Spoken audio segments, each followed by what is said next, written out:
So we'd like to spend the first half an hour this morning doing something a little bit different. Первые полчаса мы сегодня потратим на то, что будем делать что-то иное, чем прежде. We typically do this every morning in a longer, like 5 or 7 day retreat. Обычно мы этим занимаемся по утрам всегда в более продолжительных 5-7 дней ретритах. And it's to have a short session that we call integration session. Это сессия, которую мы называем сессией интеграции. And it looks like a Q&A, but it's not a Q&A. Выглядит это как сессия вопросов-ответов, но на самом деле таковой не является. So instead of opening the floor for questions that are of a theoretical or practice nature, И вместо того, чтобы просто открывать сессию таких вопросов на любые теоретические или практические темы, we'd like you to speak from your experience about your experience. мы хотели бы, чтобы вы поговорили из своего опыта о своем опыте. What barriers are arising, what challenges, Какие вызовы возникают, какие ощущения, переживания, what openings, что открывается вам, what are you excited about. что вас радует, что вас возбуждает. So have the focus go in rather than out onto some object you want to understand Поэтому better. фокус направлен внутрь, и оттуда вы говорите, вместо направления его вовне на какой-то объект, который вы хотите понять.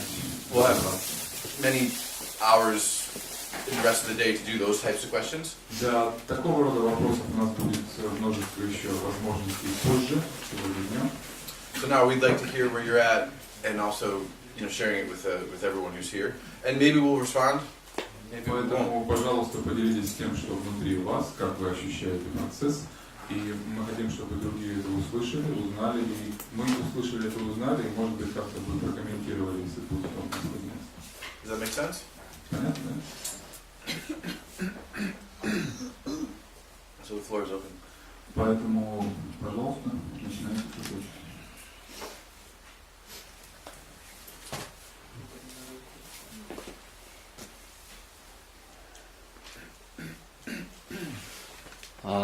У меня как раз практический вопрос, с которым я пришел сюда изначально. Вопрос практического применения карты Аквал.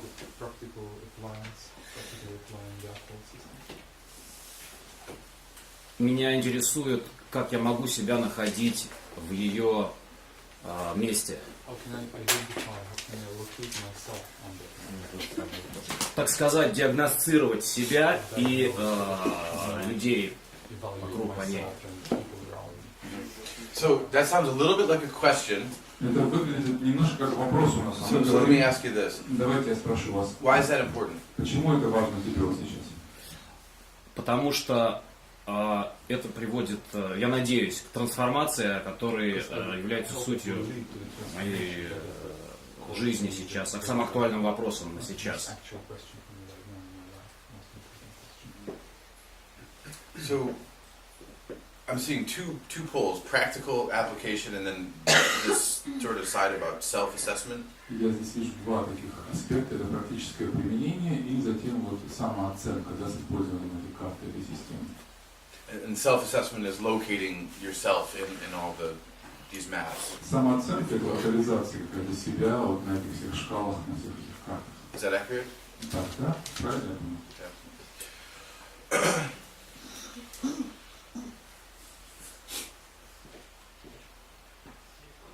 Существует ли вообще система точной деления?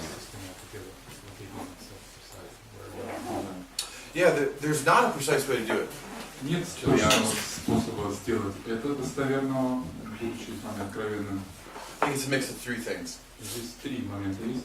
Your intuitive sense of it, Ваше интуитивное ощущение своего присутствия там, which we often want to question or be skeptical of, которое зачастую мы ставим под вопрос и скептически к нему относимся. because there's so much sort of preciseness with the maps, Потому что в картах этих столько звучит такой точности, всякой детальности, да, that it leads us to believe that there's a precise way to locate ourselves. что мы начинаем верить в то, что есть возможность точно локализовать нас на ней прямо. And while I think those ways are developing, И, как я думаю, эти способы локализации, они раскрываются. they might emerge in the future. Сейчас развиваются, и в будущем могут возникнуть в полной мере. So right now, the practice is to cultivate our intuition and then to trust it. На данный момент практика состоит скорее в развитии нашей интуиции и затем в доверии ей. The second piece is to do all of that in a collective. А второй момент — это выполнять все это в коллективном поле. With a partner, Партнером ли, a therapist, с терапевтом ли, a practice group, community. в общении, какой-то группе практики. Basically, you need to do it in some form of dialogue. Так или иначе, делать это в некой форме диалога. The requirement then is that the person you're participating with or people have to have an adequate understanding. И что тогда требуется, это чтобы люди, с которыми вы вовлечены в этот диалог, в эту совместную практику, обладали неким адекватным уровнем понимания. And then you can help locate each other. Тогда вы можете помочь друг другу как-то локализоваться, да, обнаружить себя на карте. And that can be done, as you seem to suggest, in service of growth. И как вы, так сказать, имеете в виду, да, это может быть локализовано также и на шкале вот этого роста. In service of seeing what's ahead of you. И помогать вам в этом росте, ассистировать, да, и показывать вам, что у вас лежит впереди, и какие, так сказать, насущные задачи. But the intuition is the most key. Но интуиция здесь для нас ключевой момент. And as far as practical application goes, что же касается практических применений, we can go all the way to the side of tools. Можно, так сказать, уйти в детали инструментов. And we'll do a little bit of that tomorrow with me on Monday with и мы посвятим project focus. Мы посвятим этому какое-то время завтра, в понедельник, когда будем работать над темой интегральных проектов. But when it comes to practice, но что касаемо практики, what this seminar is about, вот именно этого семинара, the real key, and Colin said it the other day, is just holding the inquiry. Это просто, и Колин говорил об этом, как ключ здесь, это просто удержание вот этого вопрошания, да, исследования, вот этого модуса исследования. The practice is not doing something specific. Практика — это не делание чего-то конкретного, but holding the inquiry into what you're already doing now. Но скорее постоянное вопрошание и критическое такое исследовательское отношение к тому, что вы уже и так делаете сейчас. That's got powerful transformative effects on your awareness. И это имеет мощный трансформирующий эффект на вашем сознании. And we often want to be skeptical of it. И часто мы хотим быть скептически. Because it doesn't feel like we're doing something. К этому, глядя на это скептически, хотим смотреть на это скептически, потому что нам кажется, что мы чего-то не делаем. So that's why the practices are very subtle. Вот почему практика это весьма тонка. Not subtle realm, не тонка, как тонкий мир, да, тонкий феномен, но, так скажем, мягка или нежна в этом качестве. And that goes hand in hand, as you can see, with the self-awareness. И это идет рука об руку с самоосознаванием. How am I weaving together these perspectives right now? Как я сплетаю воедино все эти перспективы сейчас, как я все это делаю? What's the nature of my differentiating in this природа дифференциации, которую проводит мой ум? How am I objectifying? Как я объективизирую феномен? Is this response potentially coming from a place of shadow that I cannot see? Возникает ли, проистекает ли этот ответ на какой-то вызов в жизни из теневых аспектов, из теней моих, которые я в данный момент не осознаю? Yeah, all intuition-driven awareness practices. И все это практики, которые движимы силой интуиции. Thank you. Thank you. Спасибо. Мне очень важно пространство искренности, открытости, которое у нас тут возникло и, в общем, не прерывается, несмотря на все сложные умные разговоры, теории. И во многом, в основном, это идет от вас. Спасибо. Thank you. We were reflecting on the same thing. Yeah, just yesterday. Мы вчера говорили о том же. You know, we come to a country we've never been to before, working with В folks страну мы приехали, где никогда до этого не бывали. that we don't even speak their language, И совершенно не понимаем языка. and it doesn't matter. И это никак нам не мешает. Mostly because we have such a great translator. Конечно, благодаря мне в основном. Or mostly, it wouldn't really matter. Like trying to order dinner last night. Вчера мы пытались ужин заказать, например. We figured it out. Да, ну, в итоге разобрались, как это заказали. But beneath all that Но, так сказать, помимо всего этого, is this beautiful openness. действительно есть эта прекрасная открытость, о которой вы говорите.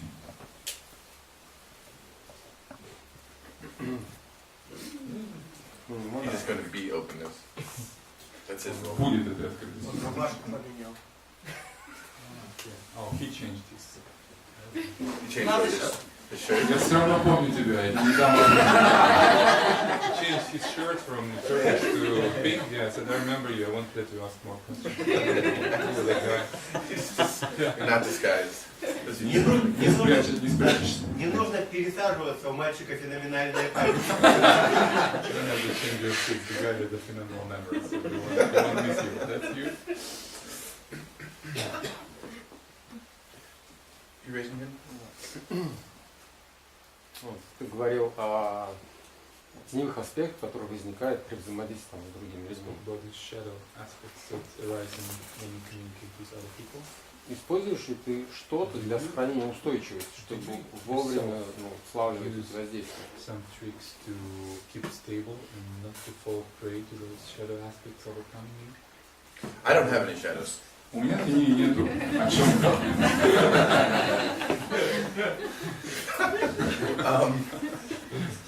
We're going to talk about shadow in the next session. Мы следующую сессию посвятим теням, так что I'm still learning the tricks. я по-прежнему, так сказать, Sure. научаюсь этим разным уловкам, да, и техникам. But I think there's a few things we can. Но я We can думаю, touch что on. есть что-то, что можно озвучить, и мы это сделаем. Yeah. Ask again. Поэтому You know, спросите if you потом, still если это будет актуально, feel it's unresolved, тогда, если then we're going to go right into it now. вопрос не будет отвечен, то вот в момент рассмотрения теней спросите еще. What else? How's еще this arising for you? Что, как у вас ощущается, что происходит у вас? Yeah, and it really it can be unrelated to anything we've done here. Это может быть и не связано напрямую с чем-либо, что мы делаем здесь.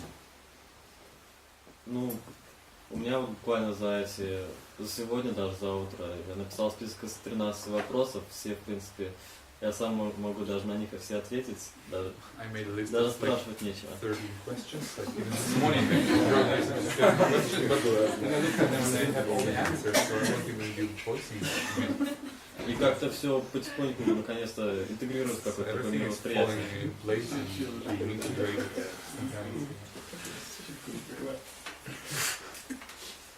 It's interesting to hear you mention that. Интересно слышать, что ты упоминаешь об этом. Because for the first Oh, it's upside down. There you go. for the first few years Потому что первые несколько лет that I was working with Ken, моей работы с Кеном, the most important practice that I did самые важные практики, которые мне довелось выполнять, was I would sit at my computer and compose emails to him. я сидел у экрана компьютера и писал бесконечные имейлы для него. And I would have some very important question in mind. И в уме моем стоял очень важный вопрос.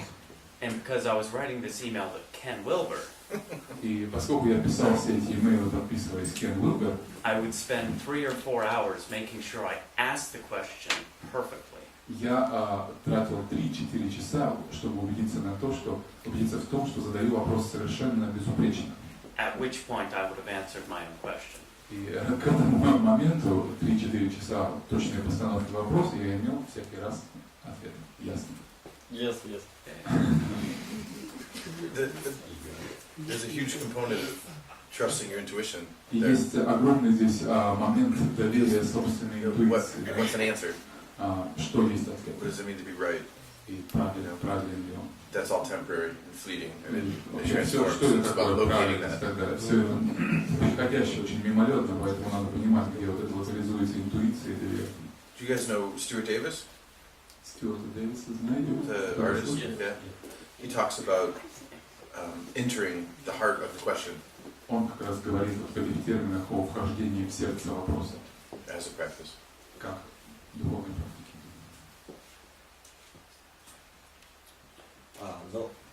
Очень подобное такое вот состояние по поводу того, что, в общем-то, ответы и так приходят. Very similar state of finding answers for questions. Уже второй день я нахожусь внутри с таким, можно сказать, конфликтом. For the second day, I'm sort of in the midst of a conflict. Когда я понимаю, что я вообще ничего не понимаю. I understand that I do not understand nothing here. Потому что те темы, которые вы поднимаете, The topics you raise and you explain. ну, эта информация мне была доступна и до этого. I had this information before, I had some books. И у меня внутри постоянно происходит диалог.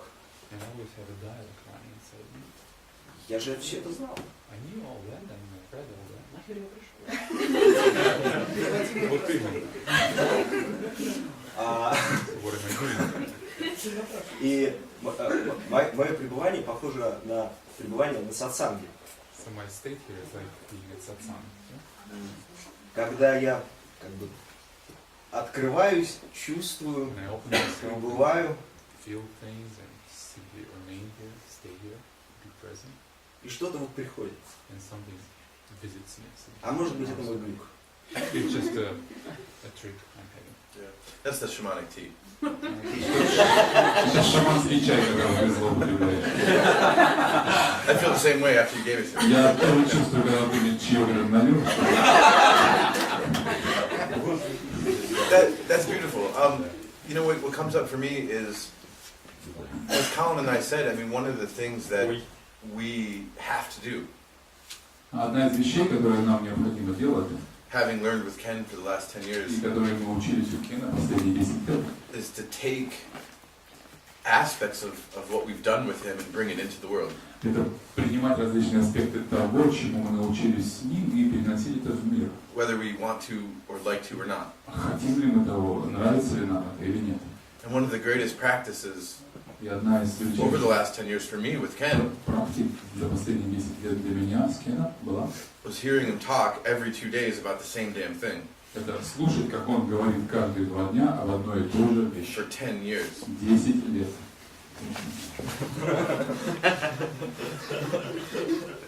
I read all of his work on the plane before I met him. Я прочитал все, что было именно написано когда-либо до того, как с ним The advanced stuff, the appendices. встретился физически с ним, все примечания, все Because I was сказки, convinced he was going to test me. потому что я был совершенно уверен, что он устроит мне проверку. And if I failed, I'd be kicked out. И если я провалю экзамен, то буду выброшен. He never tested me, И он никогда меня не проверял по этому материалу, but he repeats himself a lot. но повторялся все время, каждые 2 дня об одном и том же. And it's exactly the practice you're talking about. И вот это как раз практика, о которой ты говоришь. You either bang your head against the wall and say, why are you repeating yourself? I know this. Либо ты будешь биться головой о стену и говорить, зачем ты это все повторяешь, я все это уже читал, знал, слышал. Or you treat it like satsang, stay open and see what arises. Если будешь относиться к этому действительно как к сатсангу и просто оставаться открытым и встречать все, что возникает, все, что приходит. And that's a beautiful И practice. это прекрасная, красивая практика сама по себе. And I've also heard Ken say И я также слышал, Кен говорил, that at most half the reason that people come to Integral Institute seminars что как минимум половина причин, по которым люди приходят в интегральный институт на семинары, has to do with the speakers and what they say. имеет связь с тем, кто на сцене, кто говорит и что он говорит. And then the other half А другая половина причин is simply being able to spend so much time with people who understand you. это просто возможность провести столько времени с людьми, которые понимают тебя. And I think that's part of what is making this so very, very special. И мне кажется, это именно эта часть, которая делает вот это происходящее чем-то действительно особенным. You are all finally in the same room. Вы все наконец-то собрались в одной комнате. Do you know how long God has been working on that project? Вы знаете, сколько Богу потребовалось времени на то, чтобы собрать вас всех воедино, да? We've just provided an excuse for that to happen. А мы, так сказать, выступили тем оправданием, да, или тем, так сказать, прикрытием, под которым это происходит. One more? Еще? Значит, в последнее время, особенно вот после вчерашнего дня, активно стали возникать ощущения того, что правый нижний сектор, да, он стал ощущаться через верхний левый. И вот эта вот фраза, которая сейчас прозвучала, что мы все собрались здесь, и этому способствовал какой-то процесс эволюционный, я не знаю, что мы есть в целой огромной системе, вот такие вот, ощущается как-то вот как-то тело. Somehow felt Да. on a physical and bodily level. И что это такое? Я не But what знаю. it is, I То don't know, I есть, can't describe it precisely. может быть, проблема в том, что я еще не осознаю, что такое паттерны уровня, I do что not такое. realize exactly what are the patterns of the levels. Да, Maybe that's the cause. But I can't describe it. Yeah, I don't think you need to. Я думаю, что и не надо это описывать. Ясно. Yeah. I mean, it's fine if you feel that pull. Это хорошо, если ты чувствуешь эту тягу, да? But I don't necessarily feel that we need to figure out how to describe it well. Ну, я не считаю, что вообще нам надо ясной дефиниции происходящего выдавать. What's most beautiful about what you said И что прекрасно, наиболее в том, что ты you're сказал, talking about more deeply experiencing the dimensions of yourself, что ты говоришь о более глубоком переживании каких-то измерений себя, вот это важнее всего. which is the point of any of the descriptions. Что и есть как бы суть любых описаний, какие только мы можем попытаться So сделать. it's like you're already there. И это как бы, что ты уже там, да, это вот правильно.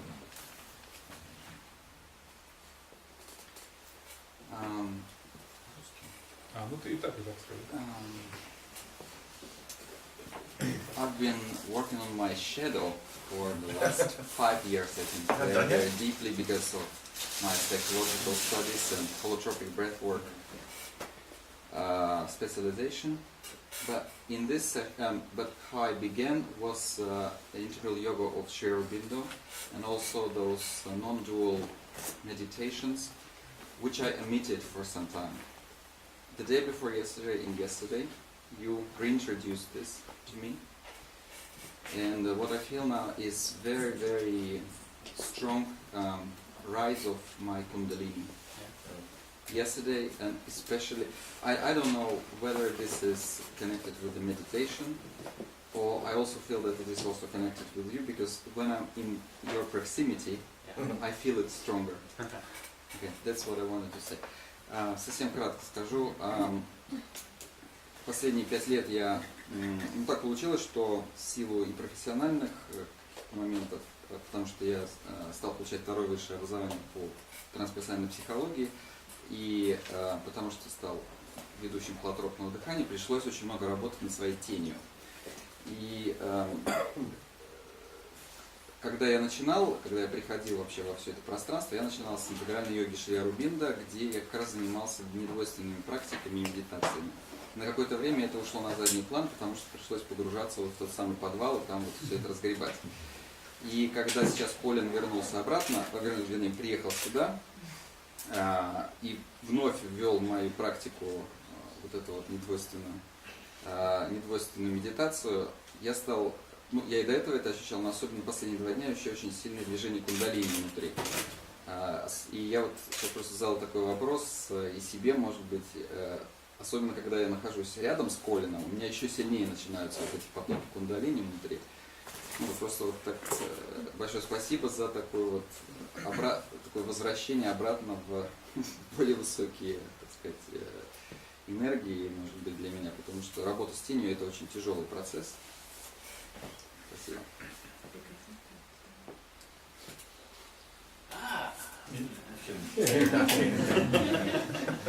Thank you very much for sharing. Спасибо, что поделились.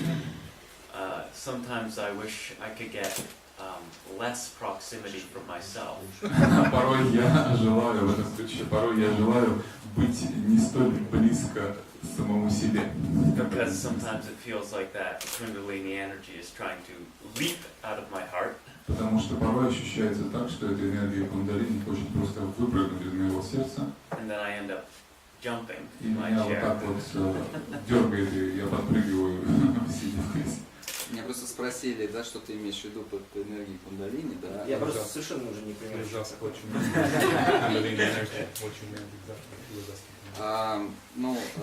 Как я это ощущаю внутри себя, потоки, которые идут снизу, вот я имею примерно такой же эффект, который вот Колин описывает, когда тебя вдруг может внезапно встряхнуть, или как я вчера это ощущал, у меня просто вибрирует тело, когда я ничего при этом не делаю, я просто как бы слушаю, и поток идет очень сильно.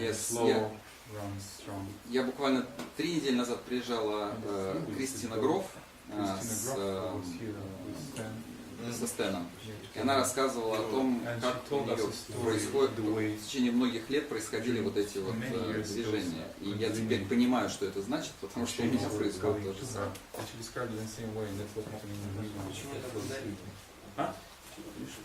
Как это называют? Я не решил, потому что это, ну, во-первых, я занимаюсь кундалини-йогой еще дополнительно. И я знаю, как работает внутри меня. Судите его! Судите его! Джаджи! Вышка? He's a witch, clearly. So,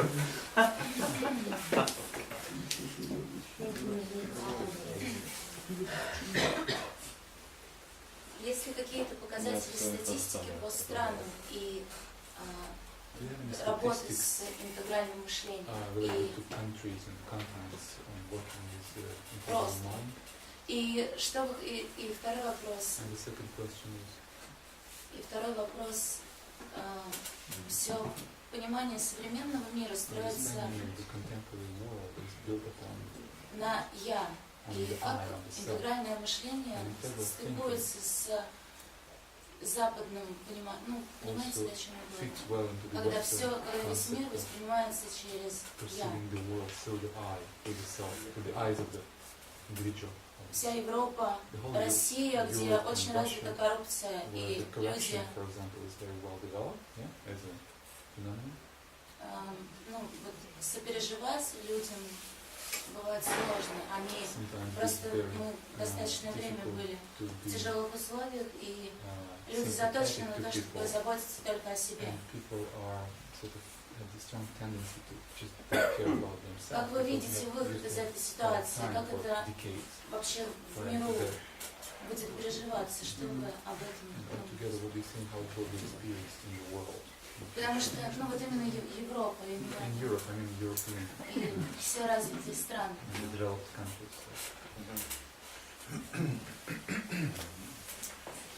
yeah, we don't really have that good of statistics. У нас нет на самом деле такой Sort of the разработанной distribution. статистики по распределению вот этого. There's been a few sociological studies that have Было shown, несколько социологических таких исследований, опросов. you know, that 2 to 5% of the population in North America, Canada, Как говорится, от 2 до 5% населения, ну, типа The US стран and Canada. вроде как, ну, Северная Америка, США, Канада в основном говорят, and Europe. и Европа. And I don't even think those studies included countries like Brazil. Я даже не уверен, что, например, Южная Америка, Бразилия включалась в такие исследования, не факт. Or even some of the Southeast Asian countries, Или какие-то юго-восточноазиатские where страны, there really are some strong leading edge где есть действительно передовой край, во многих из них проходит передовой край развития и вот этого проявленного какого-то эволюционного. So of that small percent, И вот из этого малого процента, который я упомянул, we don't know how many are actually explicitly interested in an integral approach like this. мы тоже не знаем, какой именно из них процент увлечен, действительно озабочен этим интегральным развитием, интегральным движением. But it's rather to suggest that there's enough compatibility in values and beliefs. Скорее это указывает на то, что есть достаточное поле, в котором может возникнуть совместимость идей, понятий, каких-то мотиваций, интересов. And that's a really finely nuanced point you made about the self. Это действительно очень такой тонкий, нюансный момент, Пока который нефть ты не закончится, упомянула. нет. So until we run out of oil, basically, we are doomed, yeah? That's what you're saying. So good. It's a major exterior force. I think that the piece with the self, Вот эта часть «я» с «эго» it's the interaction of individual and collective development. это интеракция такая, ну, взаимодействие индивидуального и коллективного развития. And I'm a firm believer that the self is a vehicle to something higher. А я, так сказать, верный последователь, да, или верующий в идею, что я, развитие эго, есть колесница, которая способна отправить нас куда-то высоко, на высокий уровень развития. Even the ego. Даже эго, да? And there's 2 places it can help lead. И вот 2 места, куда она может нам помочь попасть. To a recognition of what self fundamentally is in an absolute sense. Первое – это узнавание того, чем на самом деле, в самом глубоком смысле является «я». and into cultivating greater development where the self is just no longer experienced as localized here. И затем культивация все более и более высоких уровней развития без ощущения «я» как чего-то такого дистинктного, отдельно существующего, расположенного вот здесь. So we were talking earlier about, I think it might have been on the first day, about seeing systems, мы говорили о видении систем, and feeling systems, и чувствовании систем, and being systems, и бытия системами. and that's how the self-sense changes Вот так at меняется these higher levels. ощущение «я», ощущение самости при поднятии по этим уровням. So the problem is that selves like that don't have communities. Проблема в том, что самости вот такого рода, да, «я» такого рода, они не имеют уже коммун, не имеют общин для них. In a large scale sense. Группы, потому что для них перестают существовать группы на таком большом, так сказать, объеме. So if your self-sense is like that and you can only resonate with others in workshops like this, если у вас структура самости такого рода, то резонировать с другими самостями, с другими «я» вы можете только на таких вот, элитистских собраниях вроде этого семинара, да? the majority of your life then, you're going to feel the pull from your society down. В то же время в остальной жизни вы будете чувствовать скорее нисходящий такой поток притяжения от сообщества для вашей структуры самости. Она будет вас подтягивать вниз, опускать себе. Back into a small self and back into your ego. Опускать вас назад в малое «я», в ваше малое эго. And that's why groups like this are so much more important than they might immediately appear. И поэтому группы, подобные этим, столь важны и важнее, чем может показаться это на первый взгляд. Because you need to be able to have a collective space to let that higher self structurally and horizontally in regards to states play. Потому что вам необходимо иметь такое пространство, игровое пространство, где могло бы проявляться это «я», это структура самости, как в восходящем своем аспекте, продвижение по уровням, так и в горизонтальном состоянии, состоянческом вот этом, да, по состоянию. So society, even the most developed ones, А социумы, даже самые развитые общества на сегодняшний день, I think is still the most powerful sort of ball and chain on that. по-прежнему являются скорее кандалами для такого уровня «я», которые его держат ядрами, да, и тянет вниз.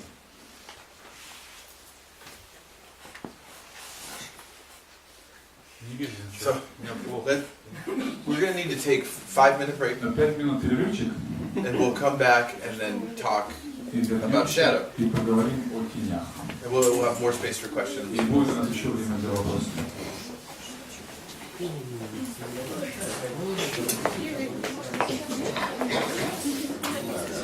All right, so this will be the fourth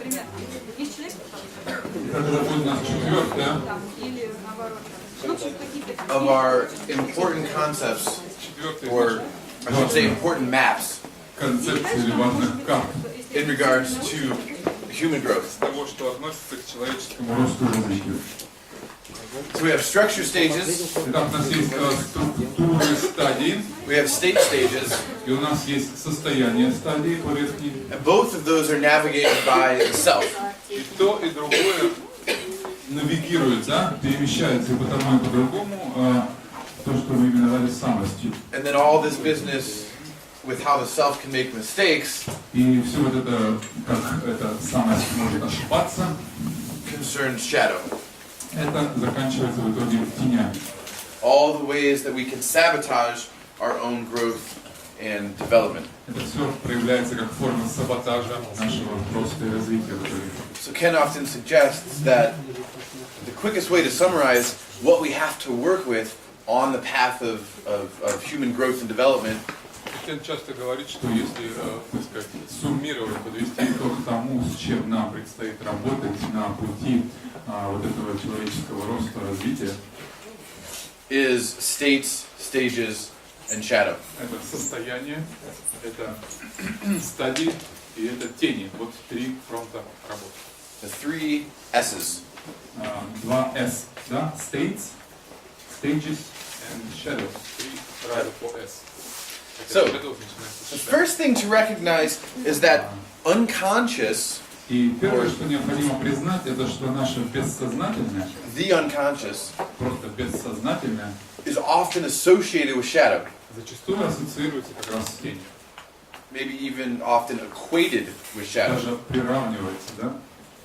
But everything that's unconscious is not necessarily shadow. Но это большая категория, это больший круг, да, не все, что есть бессознательное, есть тень.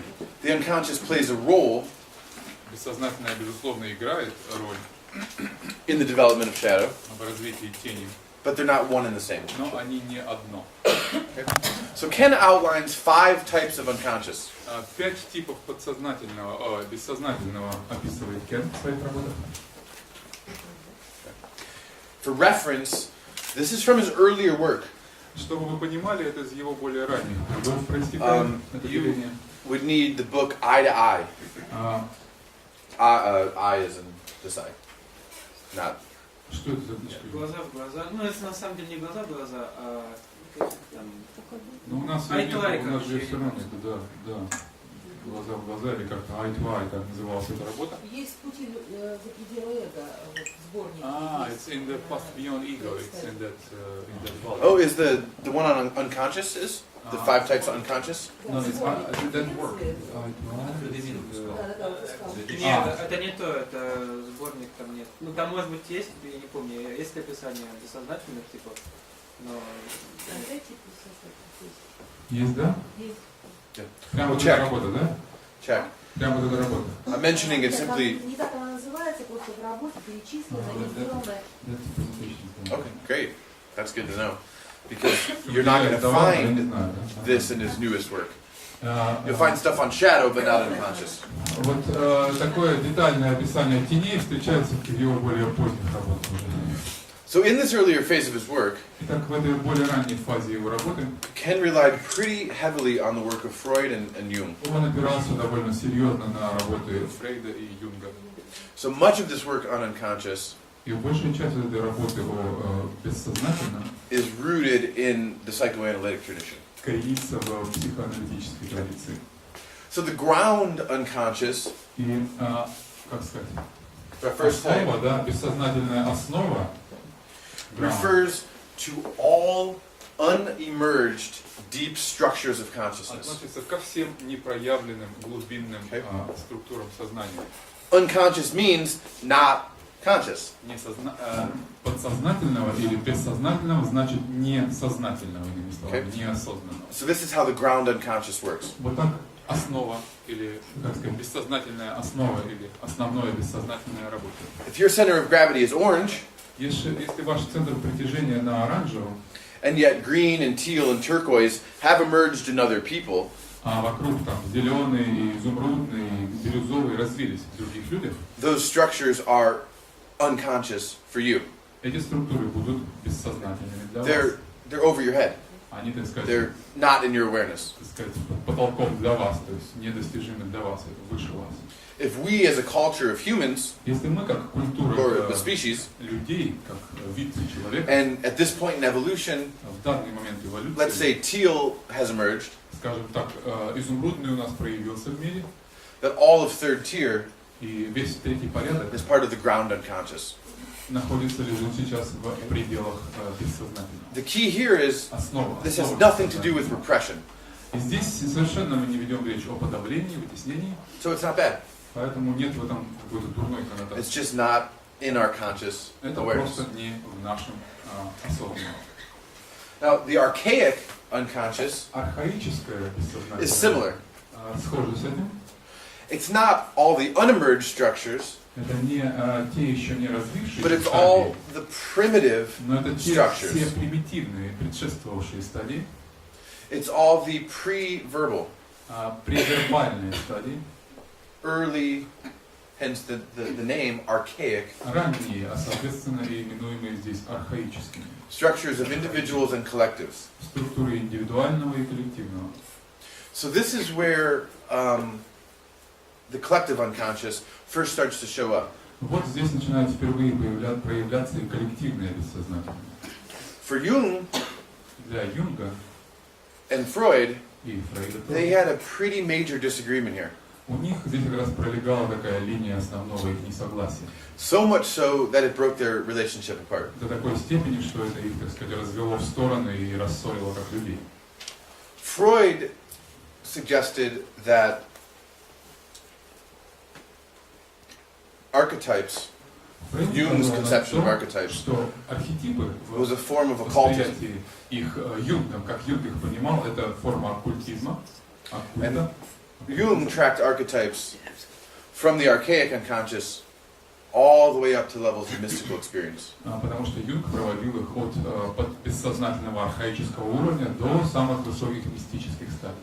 Freud threw it all out as occultism. Сбрасывал все это со счетов, называя оккультизмом. And Ken disagrees on the basis of the pre-trans fallacy. А Кен же не согласен тут, основываясь на системе, ну или понятии до надзаблуждений, так называемых.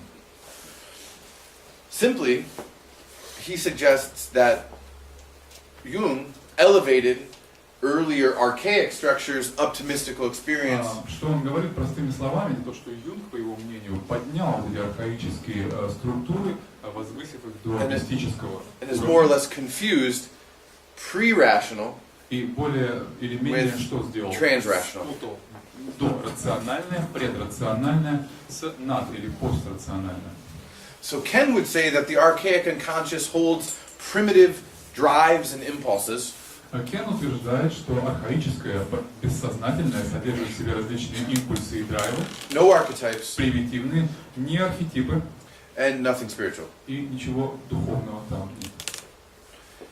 He believes that the archetypes Он верит в то, что архетипы exist in the subtle realm and higher. Существуют в тонком мире и выше. So that'd be the subtle state.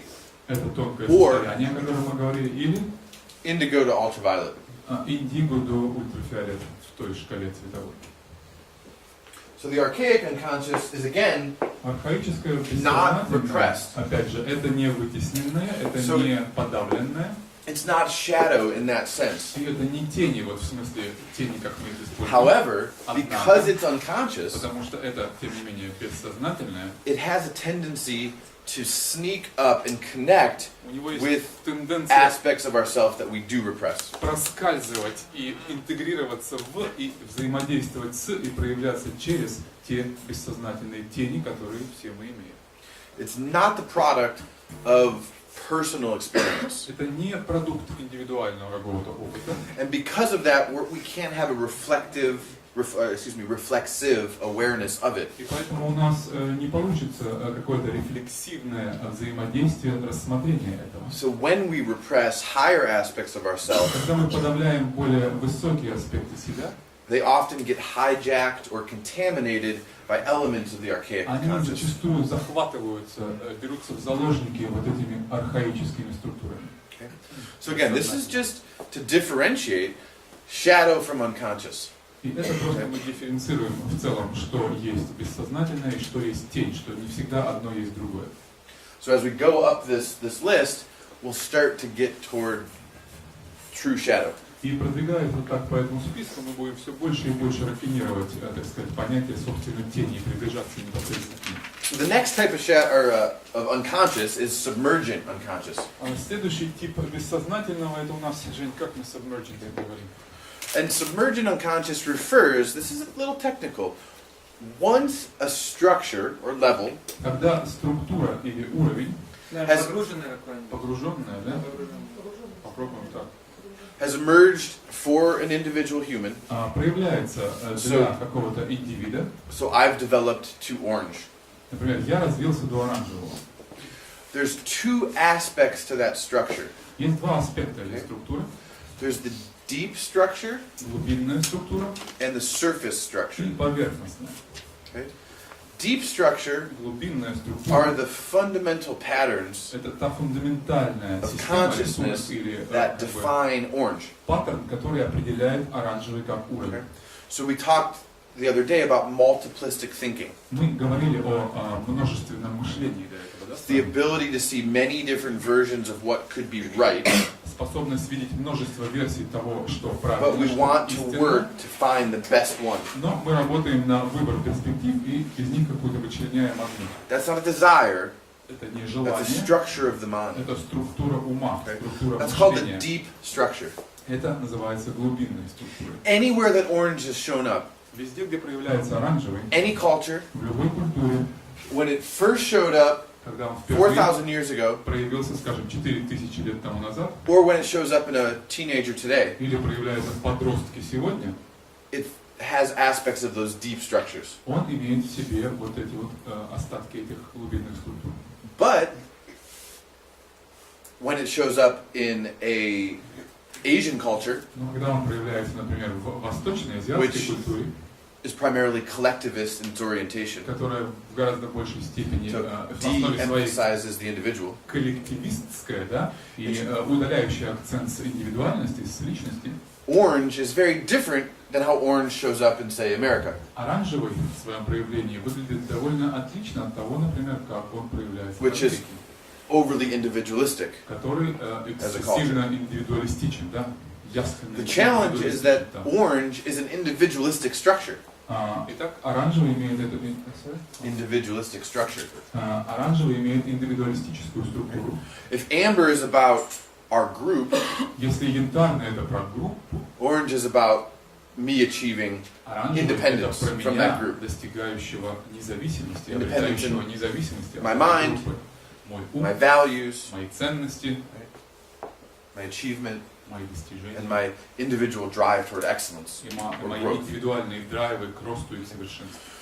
So those differences between orange Вот эти and различия между Asian culture оранжевым and в азиатской версии orange and, say, an individualistic culture и оранжевый в are called индивидуалистических surface structures. культурах. Это зовется поверхностными структурами. And surface structures you could look at as the way that deep structures are colored in a particular Вот эти culture. поверхностные структуры можно объяснить или понять как глубинные структуры, принимающие различные какие-то коленкоры, окраски в зависимости от каких-то локальных культур, социумов и условий. So the submergent unconscious Итак, что это у нас? Погруженные, да? are those Подсознательное. are those aspects of the surface structure that we aren't aware of. Yeah. Это аспекты тех поверхностных структур, в которых мы не отдаем себе отчета. So those surface structures aren't necessarily in our awareness. И эти поверхностные структуры, их аспекты не обязательно всегда осознаны нами, и мы отдаем себе в них We отчет. oftentimes don't know how defined we are by our family. Зачастую мы понятия не имеем, насколько мы обусловлены своим семейством. We don't know how Russian or American we are until we go to a different culture Не знаем, насколько мы русские или американские до тех пор, пока не попадем в and другую experience культурную that среду bumping up against something и не different. переживем вот этот культурный шок постоянных трений, столкновений с иной культурой. So these surface structures are not necessarily shadow, Эти поверхностные структуры не являются с необходимостью but they might be. но могут и не быть. Because at this point in development, we can consciously screen out and push away В этот момент развития мы можем уже сканировать осознанно и aspects of these surface structures that we don't like. раздвигать и отодвигать в сторону те аспекты этой поверхностной структуры, которые нам по той или иной причине не So нравятся. we move them from being able to see them as object, Мы воспринимаем их как объекты and we push them back into the и basement. можем манипулировать ими, отодвигая их. So this goes on a continuum, Ken describes, from a simple forgetting or inattention И как Кен это описывает, здесь разворачивается целый спектр от простого забывания. like I'm just not paying attention to how defined I am Я by my просто family. не помню, как, собственно, я обусловлен, да, кондиционирован моей семьей, All the way up to a very dynamic and forceful forgetting. до такого сильного, навязчивого, мощного, волевого забывания. Like I just can't deal with how my family has dealt with anger. Я просто вообще ничего знать не хочу, иметь не хочу с тем, It как моя defines семья me too работала much. с гневом, потому что это слишком меня все And I need to определяет. push it away. А мне это не надо, я это задвигаю в угол. До такого вот волевого. So that's when we move into the fifth or the fourth type of unconscious. Вот где мы переходим к четвертому And типу this is where бессознательного. This is where shadow really emerges. Embedded. Это как бы укорененное, да, где, собственно, тень возникает впервые у нас. So the embedded unconscious. И вот это укорененное или внедренное, бессознательное. And this is difficult. Is not repressed, but it's the part that does the repressing. Это не подавленное, но это та часть или тот аспект, который и выполняет функцию подавления, то есть это подавляющее. So it's the part of the structure or level И это часть структуры или уровня, that we are subject to or identified with. С которым мы идентифицируемся или с которым мы субъективизируемся. Remember we said the subject of one level что субъект одного becomes уровня the object становится of объектом the next higher другого subject. уровня, более высокого. Так происходит So the трансценденция. embedded in unconscious is the part we're identified with. Это внедренная, бессознательная, это та часть, с которой мы себя идентифицируем. And because it's I, поскольку это я, we can't see it as me. Мы не можем это видеть как себя, потому что это есть смотрящий я. Because we can't see it, поскольку мы не можем это видеть, it has the power to repress. Оно обладает силой подавлять. It itself is not repressed. Само по себе оно не подавленное. It's the repressor. Это подавитель, да? Okay. So Freud called it the superego. Суперэго, так называл это Фрейд. But the superego is misunderstood. Но суперэго опять же было не понято. Most people say it's that voice of our parents. Многие говорят, это вот этот глаз ваших родителей звучащий. Or of society. Или глаз общества. Telling us what's right and wrong and good and bad. Что правильно, что хорошо, что добро, зло. And that can be true. Это может быть так. But only at amber. Но только на янтарном. Every structure, in a sense, has a superego. Имеет суперэго.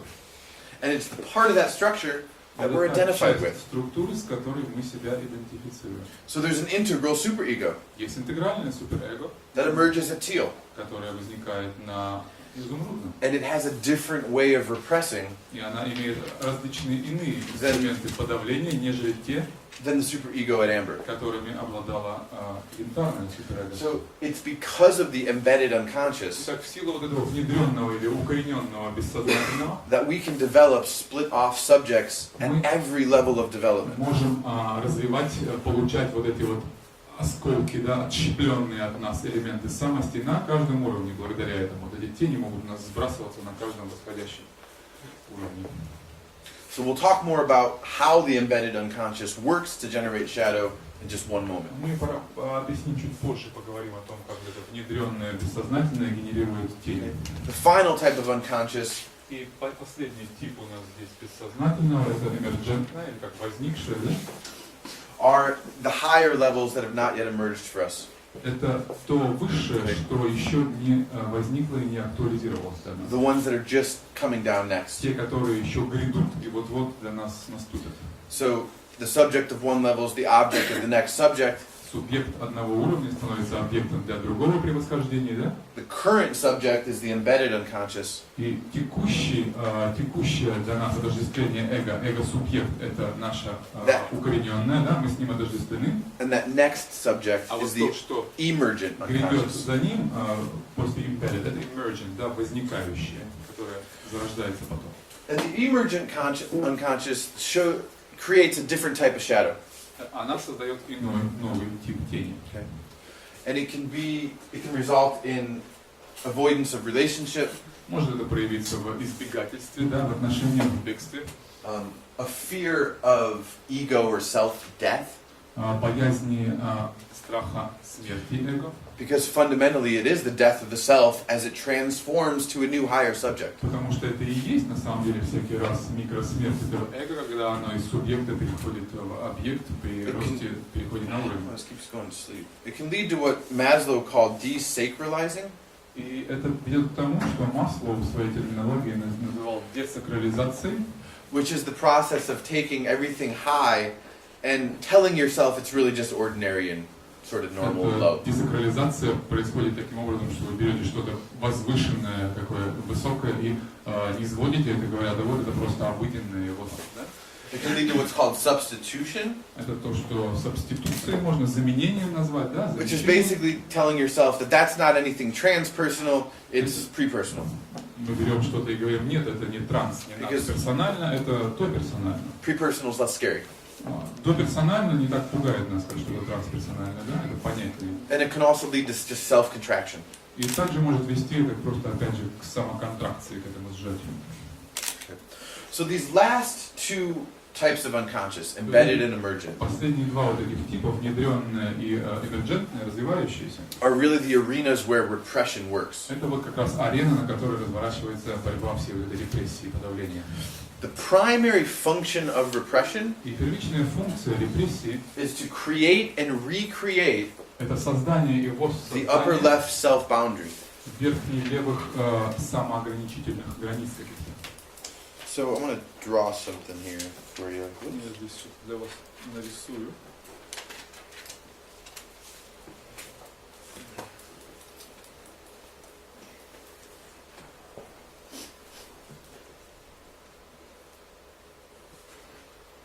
This works. It's like really slow. Here we go.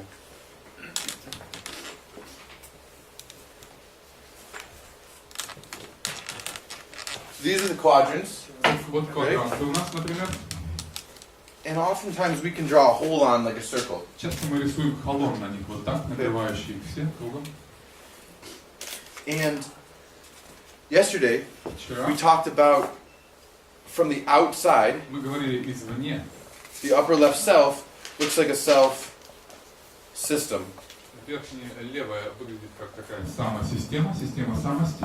And from the inside, it feels like the self-sense. Ощущается как чувство себя, да? Мы чувствуем себя изнутри, а снаружи рассматриваем как систему. Right? This boundary is key. И вот эта граница ключевая здесь. It's the boundary of your psyche. Это граница нашей психики, нашего сайки. Right? This boundary is your skin. Вот эта граница, это наша кожа, кожный покров. In the exterior, we can see it. Вовне мы It чувствуем. separates our organism from the Это environment. отделяет наш организм от внешней среды. But what's the boundary that separates your psyche from other psyches? Но что за граница разделяет ваша сайки, вашу психику, да? В таком смысле от других душ, от других психик. That's the self-boundary. Это что, sorry? That's the self-boundary. Это граница самости. And you can't see it. Вы не можете ее видеть, она незрима. It's exceptionally flexible. Она исключительно гибка. And that is what repression is fundamentally trying to protect. И вот именно ее пытается всеми своими силами эта репрессия, подавление защитить. It's quite slow. So repression. Maybe it'll catch up. Итак, подавление, репрессия. Repression is actually a healthy process. На самом деле репрессия это довольно-таки здоровый процесс. And it's one that defines and redefines это тот, который определяет, that upper left boundary of the self. Вот эту вот верхнюю левую границу нашего я. Okay. So how does it do this? Как она это делает? Right? When somebody tells you that you're a bad person Когда кто-то говорит тебе, ты плохой человек, because of something that you did or something that you said, что-то, что ты сделал, было плохо или сказал, your psyche has a process basically of, do I allow that in? У психики вашей есть механизм фильтрации. Я впущу это, or do I keep that out? Или я это оттолкну.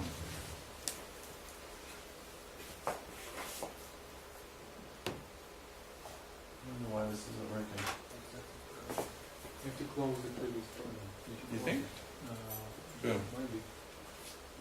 I think it's the Wi-Fi.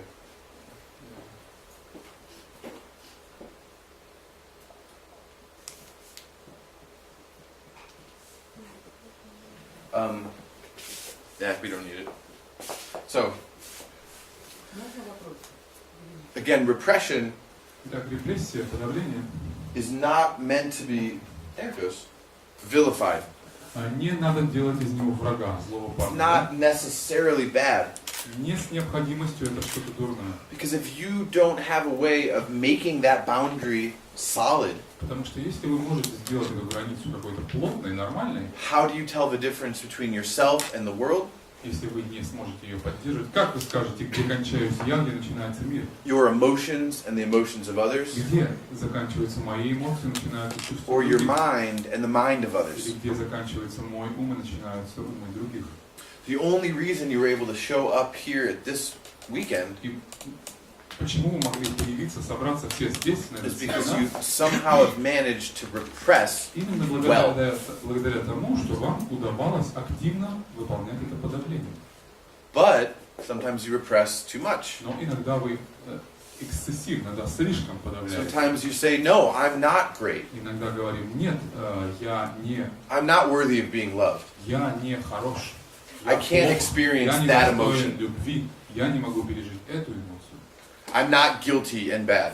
Я не виноват и я не плох. Even though maybe you were. Хотя, может быть, Or ты should be. и был виноват, и следовало бы тебе признать. So we create, through repression, Так мы создаем через репрессию, через это подавление, that false self as well. вот это ложное я также.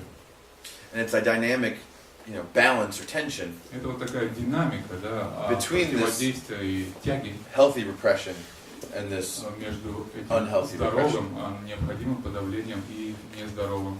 Okay. Repression happens to be one of a whole spectrum of what's called defenses. Репрессия является, как мы уже тоже говорили, лишь одной техникой из широкого спектра так называемых защит. And like repression, all of the defenses are designed to basically create yourself. И все эти защиты, как и подавление, And maintain репрессия, it. целью своей имеют, функцию своей имеют создание, защиту я и поддержание его. But here's the trick. Но здесь у нас фокус возникает. All defenses Все защиты bring about what they're meant to avoid. приносят в итоге то, чего они, по идее, должны были бы предотвращать.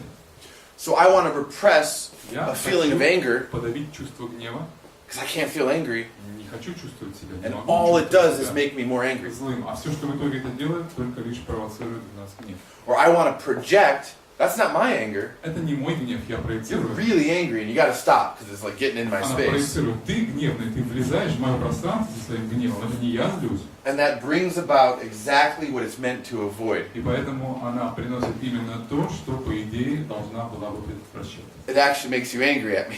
И на самом деле злит тебя. So now instead of dealing with one person who's Теперь angry, вместо того, чтобы разбираться с одним человеком в гневе, мы I'm angry at myself, имеем меня, злящегося на and you got себя, anger towards me и as тебя, well. который теперь разозлился на меня. So defense mechanisms Механизмы are защиты tricks of the psyche — это такие фокусы, которые проделывает у нас наша психика, that generally don't work, которые обычно, к сожалению, не работают. but we do them anyway. Но мы их делаем так или иначе. So the practice here is to bring awareness to how we defend. Практикой здесь явится привнесение осознанности в процесс наших вот этих действий, этих защит. If we do that well, we can keep the defenses more on the healthy side. Если мы преуспеем в этом, то у нас получится защиты эти перевести в более такой здоровый режим функционирования. And if we don't do so well, we're talking pathologies. А если не преуспеем, то можем докатиться до патологии. So these are the fulcrums. И вот это вот такой спектр. Remember the levels where they have three phases? Это у нас было что? Ветки, да? We talked about this the other day. Magenta brings about images. Magenta или пурпурный у нас рождает образы в уме, да? С его возникновением. Cognitive development. Это когнитивное развитие, мы говорим. F2, fulcrum 2, вторая веха. red brings about symbols. Символы, которые зарождаются на красном уровне сознания. And on up. И так далее. Each one of those fulcrums, Каждый из этих вех, each one of those levels of cognition уровней развития, actually enable a new type of defense. позволяет нам оперировать новой защитой. It makes the patterns of how we define our psyche more advanced.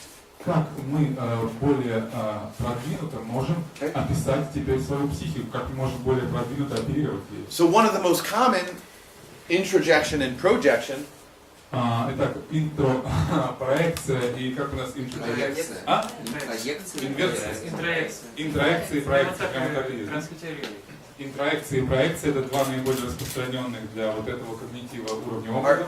Actually the earliest defenses we learned. Это самые ранние уровни защиты, которые вообще мы осваиваем. So projection works like this. Проекция работает так. Every time I feel an emotion Всякий раз, когда во мне that I don't like, возникает эмоция, которую я не хочу, I disown it. я ее от себя отчуждаю. That's not my sadness. Это не моя печаль, It's your sadness. твоя это печаль. Or, even worse, it's their sadness. Или хуже того, их печалька. Why are Russians so sad? Почему русские такие вообще I come and унылые? it's cold and dark and there's a Знаете, sadness. холодно, темно, наверное, поэтому они такие унылые. I'm not sad. Я не печален, я не You're all унылый. so sad. Вы такие все унылые. I'm actually compassionate. А я просто сострадаю вам. That's projection. Чувствую. Вот это проекция. It's a defense mechanism. Это защитный I механизм. don't have to deal with what it's like to be sad. Мне не надо, не хочется It's- работать с тем, что такое печаль, да? Not about me. Поэтому это не про меня, это не мое. It works in reverse as well. И это работает в обратном, в реверсе также. My dad, when I'm growing up, he's so angry. Отец мой, когда я взрослел, был такой злой человек все время. So I make it about myself. Этот гнев, опять же, про меня. I bring it in Я беру это. about me. И So говорю, he's not angry, он не зол, it's me. это я. So it's the reverse of projection. И я делаю обратную проекцию, да, перенося это на себя. Projection goes out, Проекция может идти introjection вовне, pulls in. интроекция идет внутрь, притягивает к себе то, что And it творит. works on positive and negative emotions. И работает на So, позитивном и негативном She's so эмоциональном great, фоне. Она замечательна, now I'm great. я замечательный, значит. Or she's so sad, Или она and такая it's, печальная. why am I feeling all sad all of a Почему sudden? я вдруг чувствую I have печаль? nothing to be sad about. Мне нечем печалиться. So introjection and projection, Так, we learn проекция, them проекция вот так at the first full contact. работают, и на первой вехе они у нас уже становятся механизмами защиты. Denial and dissociation Отрицание и диссоциация emerge at the level of symbols, появляются на уровне символов. and that defense mechanism basically just pretends that whatever you don't like, И этот защитный механизм Doesn't exist. притворяется, что все, что вам не нравится, этого просто it's just not real. не существует. Это просто все I'm gonna фантом, нереально. drastically cut it out of Я awareness. просто решительно отсекаю, вытесняя это из своего сознания. It's called splitting. Это называется расщепление. And it can create really powerful subpersonalities, И может создавать действительно мощные субличности, because if there's a part of you потому что если есть часть вас, that is bad, которая дурна, or guilty, или виновата, or jealous, или завистлива, you например, don't ревнива, make that about someone else. вы не делаете это про кого-то, You just split that part off and pretend like вы it doesn't просто exist. отщепляете от себя вот эту часть и притворяетесь, что ее нету. So you can take it as object, Принимаете you это recognize, как объект, God, I feel so guilty, признаете его, я так but then виноват, you push it so far away, it doesn't show up так anymore. далеко, что она даже своего, так сказать, носа не кажет более. Repression is similar, Подавление but it's more схоже, refined. но это более такой утонченный механизм. So rather than pretending it doesn't exist, Вместо того, чтобы притворяться, что этого we нет, just sort of slide it out of awareness. славить. Just push it out of Вы awareness как бы gently. выдавливаете мягко это из своего сознания. So if dissociation would be like throwing it out the window of a building, Диссоциация, если было бы вышвыриванием из окна дома, repression is taking part of the psyche and putting it in the closet. а репрессия была бы такой мягкой упаковкой этого куда-то в клозет, да, в шкафчик. The problem is, sometimes it wants to Проблема peek out of the в том, closet. что это пытается вылезти из вашего шкафчика. So we can develop even better techniques Мы развиваем еще более изощренные displacement and rationalization. такие как displacement, это как перемещение, да, и замещение и рационализация. And these emerge at the level of orange. Они уже на оранжевом присущи.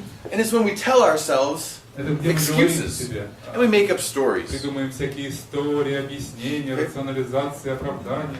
Or displacement is, I'm so angry at my business partner Или я так because зол на своего he did something really bad, потому что он сделал что-то действительно плохое, but I don't want to confront him, но я so I'm going to take it out on my wife. не хочу с ним сталкиваться, поэтому я на жене отыграюсь. So everything she does makes me angry Она меня на самом деле because I just can't face being angry at the real злила source. особо, но я не могу разобраться с этим подлинным виновником, я отыграюсь так. That's displacement. Это вот перемещение, да? So it's actually about you or about this thing, but I make it about это на самом деле про тебя и про эту вещь, но я, так сказать, отыграю это на той вещи или на том человеке. Sublimation Сублимация is just like the term in physics. это как и термин физический. And it's when a substance goes from a solid Когда субстанция перемещается из твердого состояния to a gas парообразное, газообразное, without passing through liquid state. минуя жидкую стадию. So like dry ice, Например, как сухой лед, да? the frozen CO2. И замороженное СО2, которое Yes. сразу изо льда Right? в пар. You put water on it, next thing you know, it's gas. Вы поливаете на него воду, и тотчас она So sublimation is an газ. active process Сублимация — это активный процесс of taking something negative принятия чего-то негативного and finding the positive. и обнаружения в нем позитивного. So Freud called sublimation Фрейд называл сублимацию a mature defense mechanism. зрелым защитным механизмом.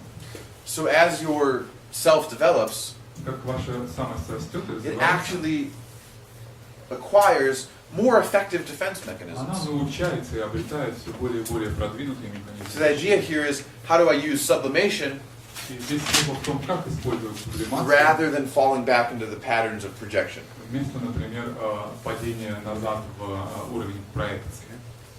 And again, if you don't do these defenses well enough, И опять же, если вы недостаточно успешно выполняете because все they're эти natural, you're going to do защиты, them, они естественны, это присуще вам, мы все их you can делаем. acquire pathologies.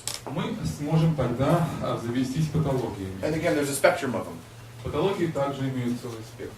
Okay, psychoses show up when you can't differentiate the self from the world, Психоз проявляется тогда, когда вы не можете or дифференцировать more себя accurately, от the body from the world. мира, или, так сказать, точнее, тело от мира. You can't tell what's real, Не можете сказать, что реально. right? And that's why spiritual experiences, because there's so much about what's real, Вот почему духовные опыты во многом про get то, misunderstood as psychoses. что реально на самом деле мисинтерпретируется как психозы. Neuroses and borderline pathologies Неврозы и пограничные состояния have to do with the emotional self. работают с эмоциональным «я», имеют дело с And it's when you эмоциональным can't differentiate «я», between the emotional self где вы не and можете the emotional other. дифференцировать между эмоциональным собою и эмоциональным другим. So that creates neuroses Это создает неврозы or a borderline personality. или различные пограничные. And a borderline personality is when you can't tell the difference between my emotions and yours. Это когда вы более не можете различить между моими чувствами и вашими. Constantly in this skeptical and fearful relationship with you. Постоянно пребываете в таких скептических и Because I don't know if you're going to consume my identity напуганных отношениях, or думая, что if you're going to abandon me altogether. кто я или вообще бежите из них, оставляя их полностью. Сейчас вы меня поглотите. That you will, что вы меня сейчас поглотите полностью. Literally can't tell. Вы не можете прямо сказать вообще, is that my emotion моя ли это or is it yours? или это ваше. It's just there, Это просто вот. but I don't know whose. Я не понимаю, чье это вообще. Psychoneuroses Психоневрозы is when the mind это когда ум has trouble telling the difference between the mind and bodily impulses and emotions. испытывает проблемы с определением импульсов ментального и The mind is a higher level of development, более высокий уровень развития, can't adequately act upon the lower levels. адекватно воздействовать на низшие уровни.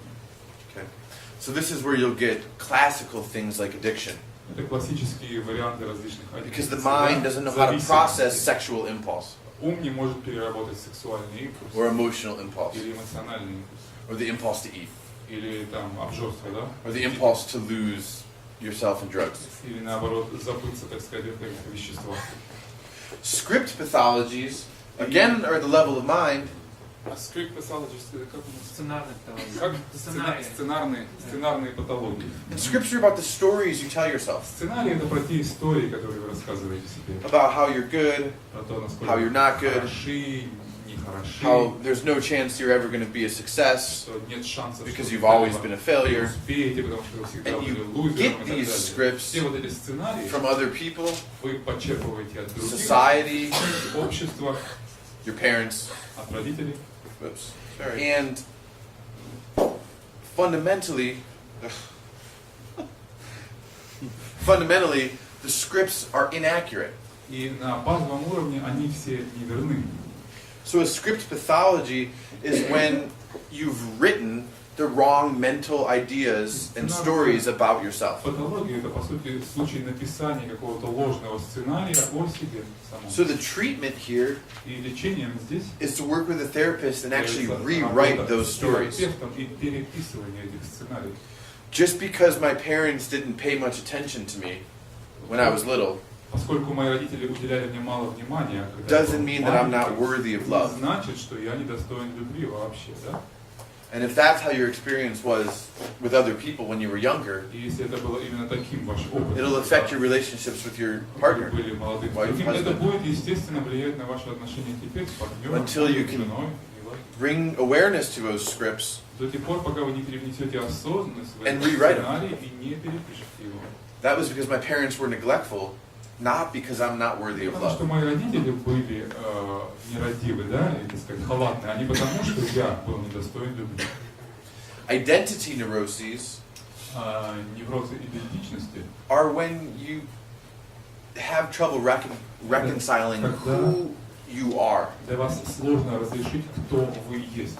So it starts to make a bridge into what you probably know as existential pathologies. Вы, это здесь, так сказать, начинается уже, переходит такой мостик к экзистенциальным патологиям. And those are pathologies of the developing self. Патологиям развивающегося я, развивающейся самости.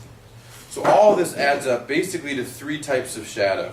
Все это в конечном итоге заканчивается 3 типами теней. There's dark shadow, Темная тень, the stuff that we've pushed away, то, что мы выдавили, right? The embedded unconscious, то, что укоренено или and внедрено there's подсознательно. light shadow, Бессознательно, затем light shadow, как сказать, светлая the тень. emergent unconscious. Это эмерджентная, бессознательная. You're afraid to embody your greatness.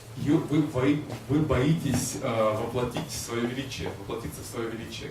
You're so fearful of the fact that you actually might be at an integral level of development. Так боитесь того, что можете на самом деле оказаться And на all the интегральном responsibility that that entails. уровне развития и получить на себя, взгромоздить на себя все те it's just too much. обязанности, которые с этим связаны, So you push it away. что это для вас слишком, и вы это выдавливаете. And dark shadow is about your earlier development. Темная тень — это про ваше пройденное раннее Light shadow is развитие, about а светлое про грядущее. your later development. Now, unique self-distortion is an interesting one. Уникальное самоискажение. Искажение уникальной самости. Искажение уникальной самости — это довольно интересная вещь. Unique self. Yeah. Distortion. The distortion of the unique self. Искажение уникальной самости. I'm just looking at the time, sorry.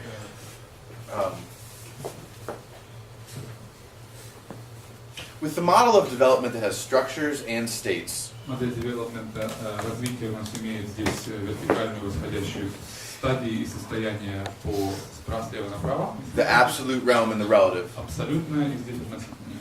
It turns out that we are localizations Мы являемся некими локусами, да, or локализациями, individualizations или индивидуализациями of a consciousness вот этого сознания, that is fundamentally которое в основе своей not localized фундаментально не локализуемо and not individual. и не индивидуально, безличностно. So that's to say that God or Spirit Это означает, что Бог или Дух manifests in the relative realm проявляется в относительном мире through each one of us через каждого as individuals. из нас как индивида.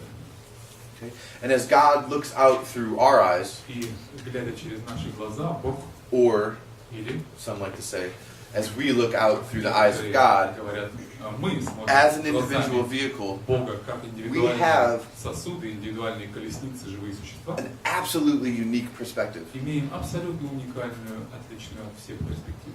Not ideas and values, Не то чтобы but ценности just a и straight идеи, но view of the world. чисто вид мира So открывается. if we all looked at this Если мы все посмотрим на этот карандаш, right now, вот прямо сейчас, God is seeing this through 50 different perspectives. Бог видит этот карандаш через 50 разных перспектив сейчас. In Kabbalah, В Каббале God needs you Бог нуждается в вас, to see the world чтобы увидеть мир through that infinite через variety все это бесконечное разнообразие and that перспектив, completeness.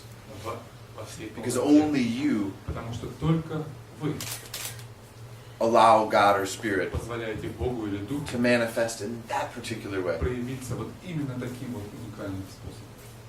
So, Ken and Mark Gaffney call that manifestation Кен и Марк Гафни называют your это проявлением unique self. вашим уникальным «я». It's not your ego, Это не эго, and it's not referring to how special you are. это не о том, насколько уникальны и неповторимы вы. You are special, Вы уникальны, понятно. but just like the person next to you. Но настолько же особенно, насколько и What's ваш сосед. special is that God doesn't see the world in the same way Потому что Бог anyone else's eyes. не видит все одинаково любой парой глаз, да? То есть всегда это будет всякий раз иная, чуть иная. So the degree to which you misunderstand that, И то, насколько вы это не понимаете, can't own that, насколько вы не можете or владеть embody that, этим или воплощать это, and the unique gifts те and the unique уникальные shadows дары that и entails, уникальные тени, которые из этого вытекают, that's the unique self distortion. и образуют вот это искажение уникального «я». And it's a third type of shadow. И это третий тип тени. Yesterday we talked about allergy and addiction. Вчера мы говорили об аллергиях. So those two forces, Это те две силы, again, of morbid attraction, опять же, pulling it такой in, пагубной and привязанности morbid и allergic pushing пагубного away, аллергического отталкивания, characterize dark and light shadow. характеризуют как раз эти темные и светлые тени. So those are the energies, the forces behind it. Энергии, силы, которые It's a за feminine pulling in экраном играют. and a masculine pushing away. Фемининное притягивает, маскулинное отталкивает. So, wow, I'm so great, Wow, I'm so even though you're kind of я not. столь велик, хотя, может, я и нет. Or you need to be careful with that. Or, no, I can't Или наоборот, embody my это не greatness. про меня, я не потяну. Or, I'm not angry, Я masculine. не злюсь, маскулинное отталкивание. Or, Или, wow, I'm taking in everyone's anger я and принимаю на sadness. себя гнев всех. So last piece. И последний момент, This is about practice. это про практику уже. So how do we resolve shadow? Как мы разбираемся с тенями вообще? How does it work? Как работает с ними, как это работает? You can't do it alone. Нельзя справиться с этим в одиночку. Because by definition, it's unconscious. По определению это бессознательно. By definition, you can't fully alone be responsible for spotting shadow. Быть в одном лице ответственен за отыскание и Because исцеление you can't see it. Потому что ты просто это видеть не можешь. If it's in the shadow or the Если dark, это в тени, во тьме, by definition, you по can't see it. определению это не видно для If тебя. you think you can see it, Если ты думаешь, что it's not shadow. значит это не тень. You're just an asshole. Ты просто Right? козел. It's like, if I'm aware of how angry of a person I am, Смотрите, какой я злой I'm just человек. aware of like my personality quirks. Просто Like I'm осознаю kind свои of какие-то козьи mean if черты, I'm not значит, careful. Я просто невнимателен и так далее. Вот и But всё. that meanness that I'm aware of Но это моя гневливость, моя is actually because злоба, I'm just desperately sad а на самом деле проистекает, about например, всего something else that I can't теневой see. печали глубинной по поводу какому-то совершенно иному, и вот там в корне. So the more you think I got it, I know my shadow, Больше мы думаем, что я разобрался, вот the она моя тень, further you are away уловил from я ее, resolving it. тем дальше вы на самом деле от разрешения этой So проблемы. these are the quadrants. Вот так квадранты у нас опять. The individual is the work that I do about me. Индивидуальная это работа, And которую я делаю. the collective is, doing it in some form of dialogue. Коллективный это то, что мы делаем. And the collective can be just me and my therapist, Диалог. Коллективный может быть просто me and my best friend, и мой терапевт, me and my partner, я и мой лучший or me and my друг, practice или community. я и мой партнер, или моя группа практикующих. The key here is the only way to, or not the only, the best way to spot individual shadow Наилучшим образом отыскание is этой in a collective, индивидуальной тени это коллективная работа. which is simply to say you can't spot it yourself. Ты не можешь просто ее локализовать, найти сам один. But you know who can is your partner. Но можешь с партнером. Now they might not be able to spot why it happened or what the deeper root cause Они, is, может быть, не смогут найти, откуда это, какие у этого глубинные причины. but they can say you got a problem over Могут here. сказать, что у тебя вот проблемка здесь. And if you doubt that, just Если ask. ты усомнишься в этом, просто спроси.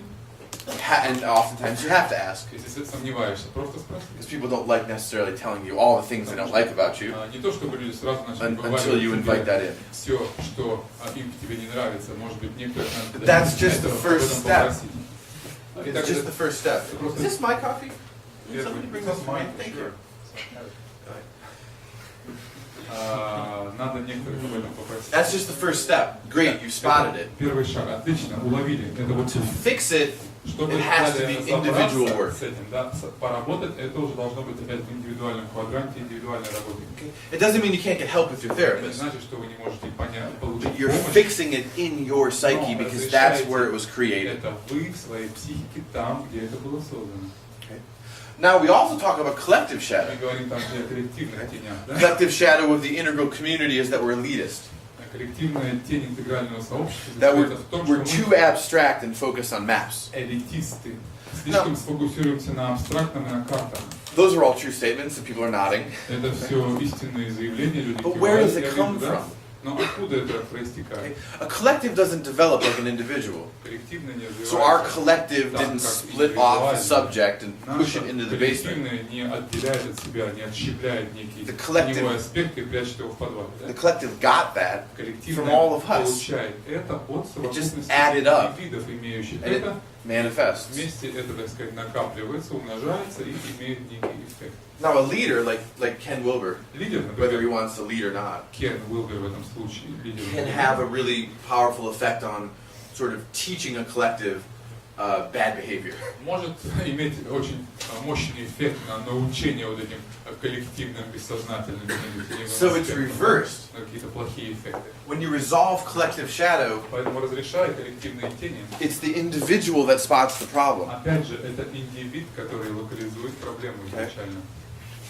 Some individual says, you know what?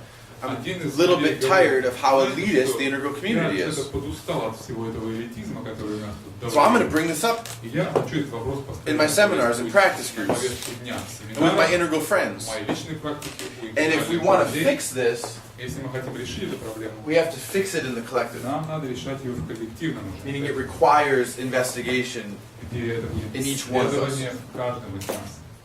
So an individual, I think, is the best at bringing it up. Как индивид я решаю поднять этот вопрос, Because left to their own devices, a community потому что has a hard общины, time seeing оставленные, так where сказать, its на shadows себя, сложно очень им увидеть теневые аспекты в себе, они там процветают. So one of the best ways to do this И наилучший способ is to get together with another community. это поработать с другой общиной. So what we do back in the States, and if you guys want us to come out here and do it, В Штатах что мы we'd делаем? love to. We get Jeff Carrera, Andrew Cohen's senior student, Джефф Каррера, старший to invite a bunch of Эндрю Коэна, Andrew Cohen people. приглашает нам кучу людей из общины Эндрю Коэна, And then I come and invite a bunch of integral а я people, приглашаю многих из and we all show up at the same сообщества. seminar. Мы все, так сказать, And we do приходим на this один type of collective shadow work. семинар и работаем вот такими коллективными тенями. Так. So we have a process where the Andrew Cohen people tell the integral people what's wrong with them. У нас процесс такой, когда люди из общины Эндрю And vice versa. рассказывают людям из общины Кена Уилбера, что с ними не так. And then we write it all down on the В wall, обратку тоже все это записываем на стену and we look at it and we say, oh my God, that's и so funny. смотрим, ого, Like, we totally do that. мы We do it. That's so true мы about us. действительно так и поступаем. Это же But правда it's so про нас, different да? when we can see it as an object. Но мы это совсем иначе видим теперь. So an individual or an individual in other communities spot it, and then we have to do the work to fix it. В отдельных сообществах локализуют это, выявляют и вместе вот так разрешают.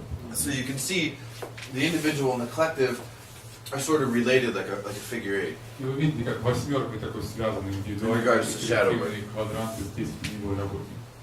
So this is a framework, Итак, just a это very high level, такой not much формат, detail, схема, без какого-либо количества framework деталей, очень for общая. how we need to develop Того, practices как нам going необходимо forward развивать in практики, regards to чтобы shadow work. продвигаться в теневой работе We вперед. too often are left Слишком doing this часто just мы alone. делаем это в одиночестве, and it doesn't work as и well. это не работает в итоге. Можно пример к верхнему правому? Can you give an example for the upper right? This one?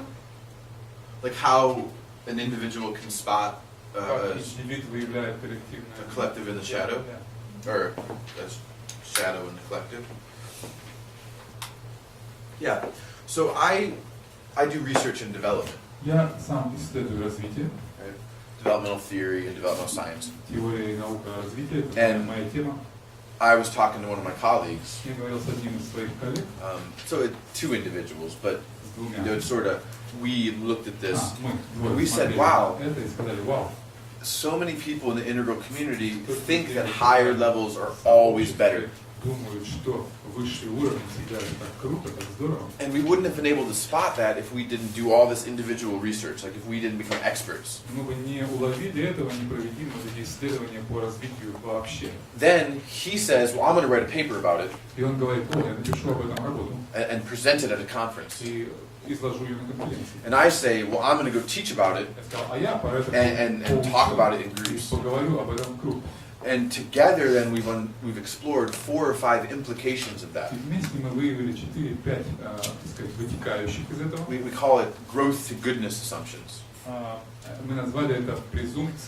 development is a growth to greater goodness. Now, while that's generally true, higher levels aren't necessarily better. And just locate that in your own experience. Higher levels are harder. They're more complex. There's less and less people we can talk to. There's too many perspectives to coordinate.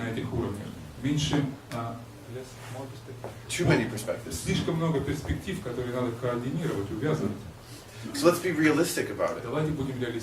Higher levels are better because they have more compassion. But it's harder to bring that into the world. Okay. So that's an example of us as individuals diagnosing the entire community and then bringing it to the community. Is the only way to solve that. Is not put a paper into a conference. Not to get up on the soapbox and bitch about it.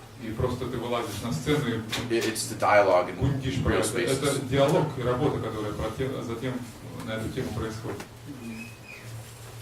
So to keep us on schedule, we're going to need to take a 15-minute break. Then we'll hang out with Colin. We'll have a half an hour between then and lunch to do questions. So thank you.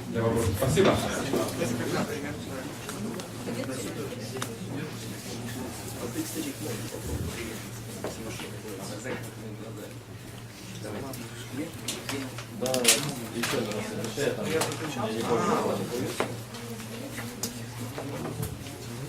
У меня прям все четко. Я вот на реле словил. Может, ты еще слышишь меня, начнешь? Я тебе говорю. Анестезия будет. Уже наконец-то.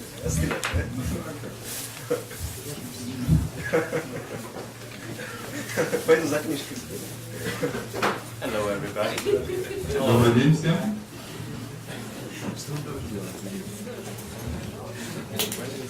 So, because I've spent so much of the past 5 years И поскольку я потратил столь большую часть последних 5 лет, looking into my own experience, наблюдая за своим собственным опытом, rather than looking directly into theory, вместо непосредственного изучения теории, I'm going to continue to speak about my own experience. я продолжу и говорить о моем опыте. And what I want to touch on now Чего я хотел сейчас коснуться, has to do with shame это про стыд and some shadow projection, и какие-то теневые проекции. both of which I'm personally involved in. И то, и другое, во что я глубоко лично вовлечен. Right. So at the end of the day yesterday, Вчера вечером, уже ближе к завершению, for some reason the last 2 hours, последние 2 часа, my energy felt off, weird, strange. энергия моя как-то очень странно ощущалась, была очень, так сказать, растревожена. So for some reason the last 2 hours are very difficult for me. И последние 2 часа были действительно сложными для меня. So I spent a lot of the evening trying to figure out why. И большую часть вечера я провел, пытаясь разобраться с тем, почему это произошло. and I came up with a couple things. И пара вещей пришла мне на ум. One of which is that I have a tremendous amount of shame Одна из них в том, что у меня масса стыда во мне. about actually experiencing great perfection and supreme bliss. Стыда за то, что я на самом деле переживаю the great perfection, великое совершенство Supreme bliss. и наивысшее блаженство. Стыд по этому поводу. Because if I'm just sitting with my partner Andrea at home, Потому что если бы я просто сидел с партнером дома, and I'm having that experience, я бы имел этот опыт. well, she's used to that. Она к этому привычна. And I get plenty of criticism, И я получаю массу критики.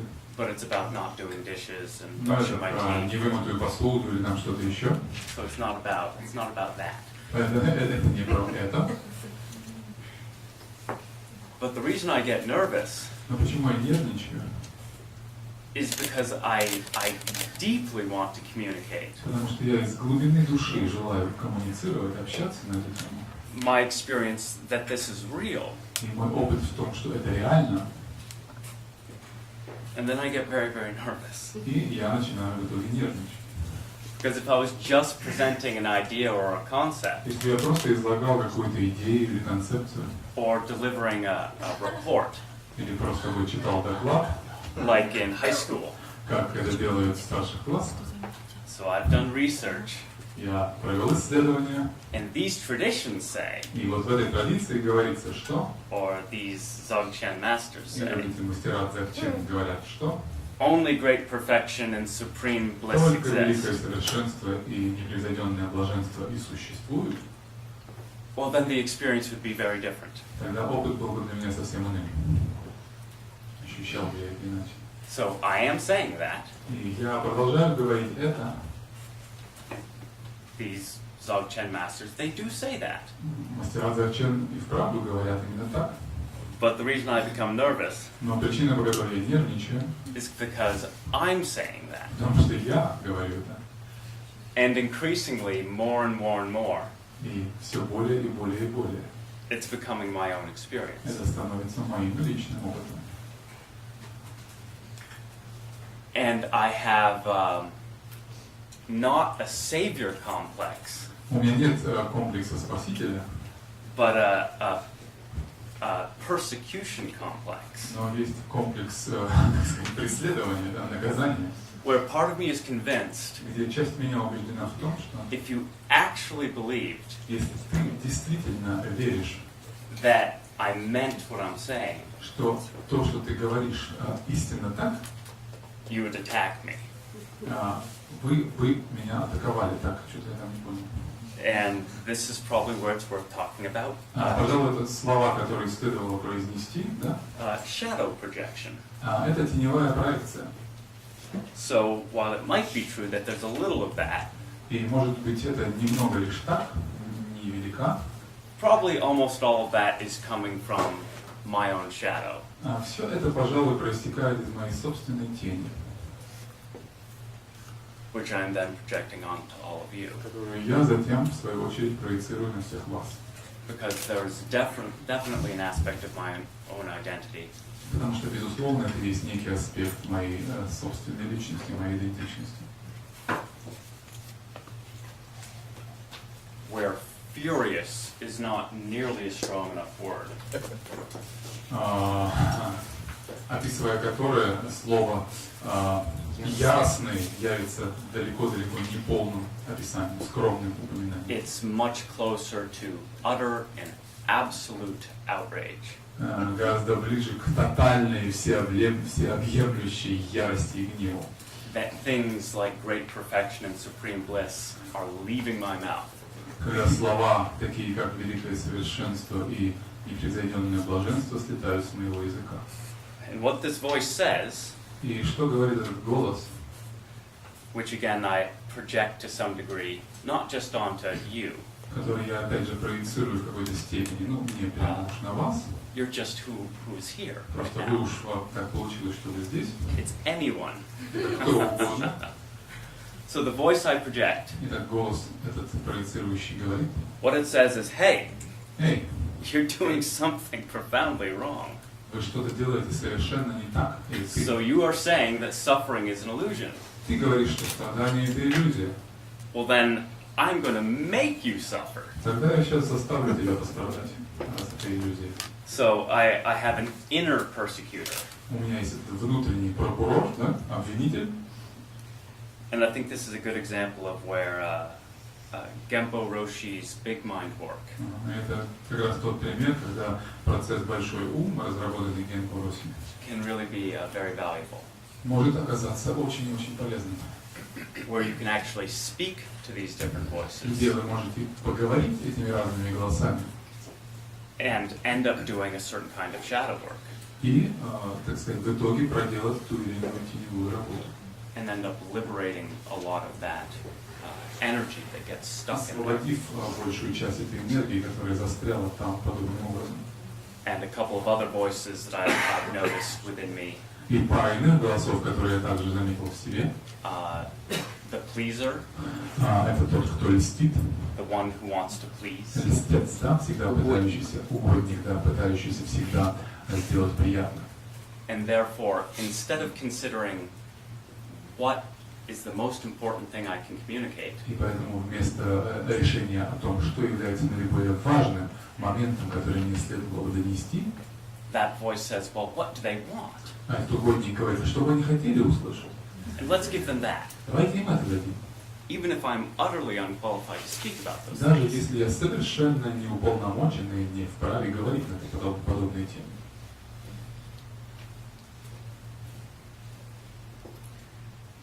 And so I also have a lot of fear И поэтому у меня также масса страха присутствует. that what people want is something other than great perfection. Боязнь, что то, чего хотят люди, на самом деле это нечто иное, чем великое совершенство. That maybe you'll want something to do. Может быть, вы хотите что-то поделать, Give me a practice. чтобы я дал вам какую-то практику. And there are ways you can practice with 5 reasons you're not enlightened. Есть определенные практики, связанные с этими 5 причинами нашей непробужденности. But fundamentally what they point to Но на что они указывают в основе своей, is there's nothing you need to do or create or generate, что ничего не надо делать, порождать или создавать. but there are at least 5 things to simply stop doing. Есть просто 5 вещей, которые надо перестать делать. And for most of us, И для большинства из нас we have years and decades of habit, у нас за плечами годы и десятилетия привычек устоявшихся. Creating cosmic grooves Создание вот этой космической колеи, of just repeated action over and over and over again. повторяющихся вновь и вновь действий. And because I can feel in myself И поскольку я могу чувствовать это сам, those voices эти голоса that say, I don't want to stop those. говорят, я не хочу останавливать, And those voices can be very strong in me. я не хочу переставать делать это, и голос это очень сильный во мне. And I can be frightened of the power of those voices. И меня могут пугать эти голоса своей силой. Once again, I project. Опять же, я проецирую здесь. And I become terrified of all of you. И, sorry? I become terrified of all of you. И я пугаюсь при этом всех вас. I don't want to stop these activities. Не хочу я останавливать эти активности. And you can't make me. И вы меня не заставите это делать. So all the voices in my head are Поэтому clearly, все эти голоса, звучащие в моей голове, they're all kindergartners. sorry? Kindergarten? Они все как бы малые дети, да? В детском саду. I don't want to, you can't make me. Заставишь, не буду, не хочу. Да? Так они звучат.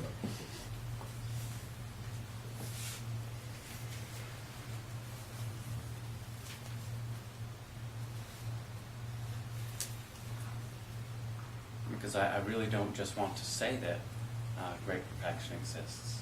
Я не хочу просто сказать, что великое совершенство существует.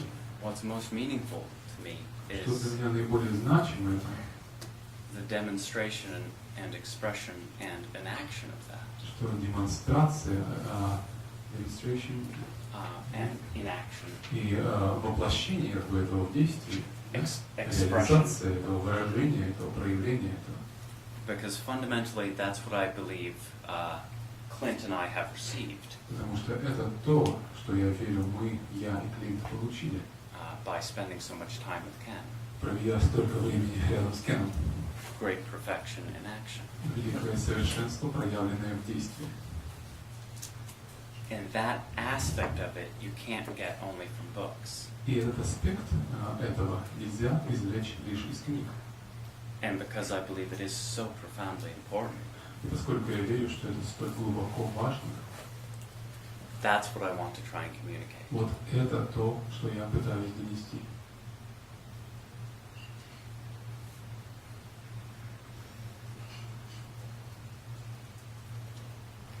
Because if I didn't have that constant example, потому что если бы передо мной не было этого постоянного примера, my belief that this was actually possible, моя вера в то, что это вообще в принципе возможно, might not have been strong enough, может быть, не была бы достаточно крепкой, to push through all the difficulty I experienced. чтобы протолкнуть меня через все эти сложности и препятствия, которые я встречал на пути. So, irregardless of whether you call them teachers, и поэтому, вне зависимости от того, зовете ли вы их учителями, or by some other name, или какими-то иными терминами обозначаете, without actually seeing that it's possible, без, собственно, непосредственного наблюдения того, как это возможно, a human demonstration, на человеческом живом примере, certainly in my case, по крайней мере, уж точно в моем случае, it would have been very, very difficult to believe that it actually is possible. было бы очень и очень сложно вообще поверить, что это действительно возможно. And of course, there are examples and demonstrations of great perfection embodied. И, конечно, существуют воплощенные, проявленные примеры реализации действия этого великого совершенства. And yet so often, но однако столь часто that embodiment это воплощение very often comes from a culture that's very different from our own. часто приходит из культуры, которая столь сильно отличается от нашей культуры. And it can be hard to tell И может быть сложно сказать, where the embodiment of great perfection ends, где завершается воплощение великого совершенства, and where just cultural habits and values begin. а начинаются культурно обусловленные привычки и аспекты поведения. So where does the great perfection of a Dzogchen master, где есть великое совершенство, проявленное в поведении великого мастера, or the enlightened activity of a Zen master, или просветленная активность дзен-мастера? what part of that is simply outmoded, outdated? Какая их часть? Это просто какие-то пережитки, устарелые аспекты? And even if it's not outdated, Или даже если и не устарелые, what if it's just cultural habits that I have no capacity to relate to in a deep way? если и не устарелые какие-то архаизмы, то просто какие-то культурно обусловленные элементы его культурных реалий, с которыми я просто никак не могу вообще связаться и как-то установить связь. Понять. So before we started on Friday, И перед тем, как мы начали в пятницу, Clint and I had an interview у нас было интервью, которое мы с Клинтом давали. with Vladimir Майков. With Vladimir Maikov. С Володей Майковым. And he showed us sort of his documentary summary up to that. Где он показал нам после этого краткую такую синопсис, да, своего грядущего документального фильма. Of all these different people talking about enlightened awareness. Где все эти разные люди, мастера, говорят о просветленном осознавании. And I don't mean this strictly as a criticism. И я здесь не хочу быть критичным, критически звучать. But the way that they embodied their understanding Но то, как они воплощают свое понимание and communicated it, и выражают его,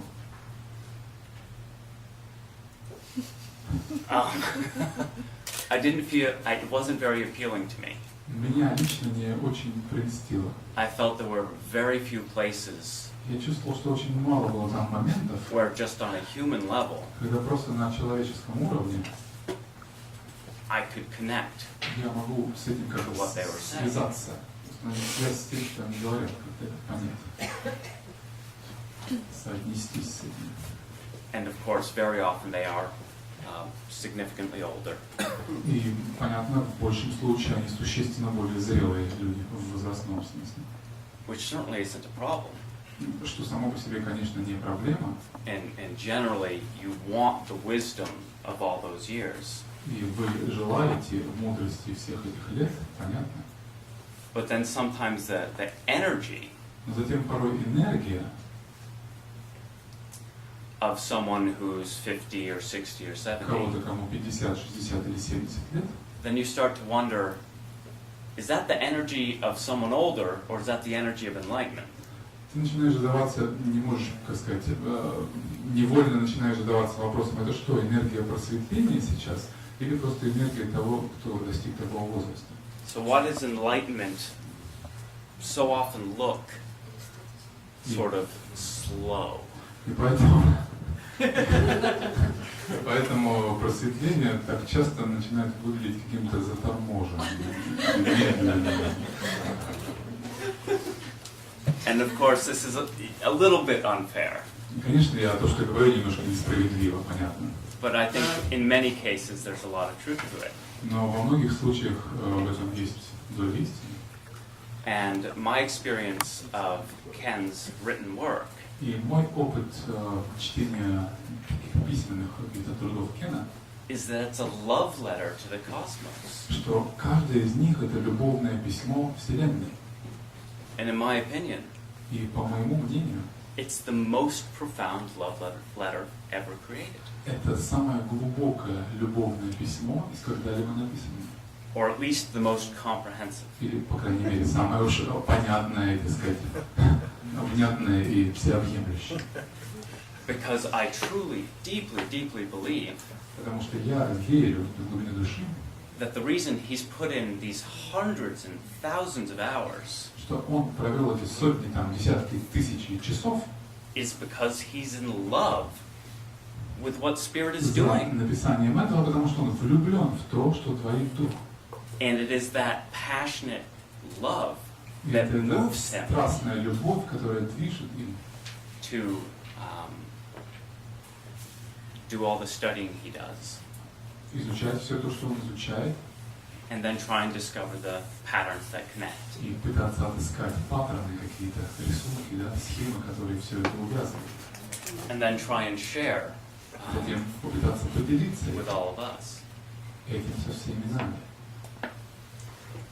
And it's my experience of Ken having a passionate love affair И мой опыт наблюдения Кена в этом страстном, в этой страстной влюбленности, that's another part of what I want to try and communicate. это еще один момент, который я хотел бы попытаться вам донести. Because so often I experience spiritual teachers, Потому что так часто я встречаюсь с духовными учителями, and this isn't necessarily a bad thing. и не обязательно, опять же, это плохо. In some ways, it's a very, very good thing. В каком-то смысле это даже очень хорошая вещь. But they are specialists and experts, Но они специалисты, они эксперты. and usually only in one thing. И обычно в каком-то одном поле. So I end up thinking of them in the same way that I think about plumbers or lawyers.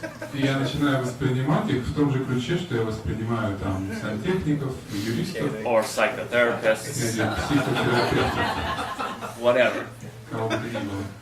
Bad secretary. But they do one thing very well, Но что они делают одну вещь очень хорошо, and if you're lucky, и если вам повезло, they do more than one thing well. они еще пару вещей умеют делать хорошо. But I also believe that because so many of these teachers are lineage holders in traditions, Но я верю, что, коль скоро эти учителя обычно являются держателями определенных линий передачи учения и традиций духовных, And then they feel a profound responsibility Они to those чувствуют на себе lineages. глубокую ответственность на своих плечах за преуспевание, да, за выживание всех этих линий и традиций. And very often there's a very large expectation И put on очень that. часто на них накладываются серьезные такие масштабные ожидания, от них ждут многого. And for example, I know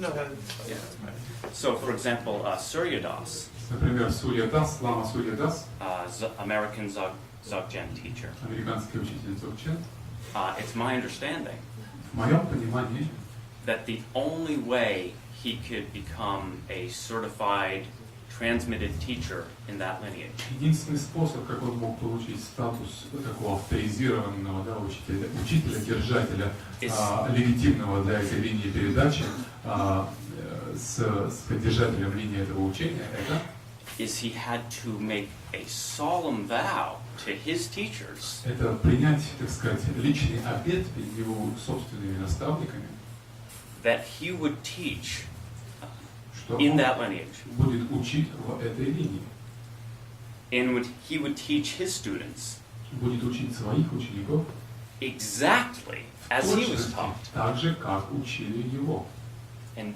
not change anything. не меняя ни одного слова. And I understand that. I do Я understand that, понимаю это, понимаю, как это происходит, particularly within the context of lineage or tradition. в особенности в контексте линии традиций. But it seems to me that that can be unfair Но мне to кажется, spiritual что это teachers, отчасти несправедливо по отношению к духовным искателям. because maybe they do have interests in having a more integral approach. Если у них есть интерес в получении более понятного, интегрального, всеобъемлющего подхода To spirituality and living an integral life. духовности, к жизни в социуме, к интегральному образу жизни,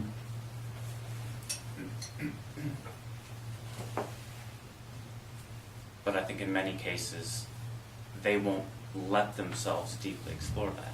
во многих случаях я подозреваю, что они просто не позволят себе опуститься в это, углубиться в это. And at other times, I just don't think they're interested. А в других ситуациях я просто думаю, они в этом и не заинтересованы вовсе.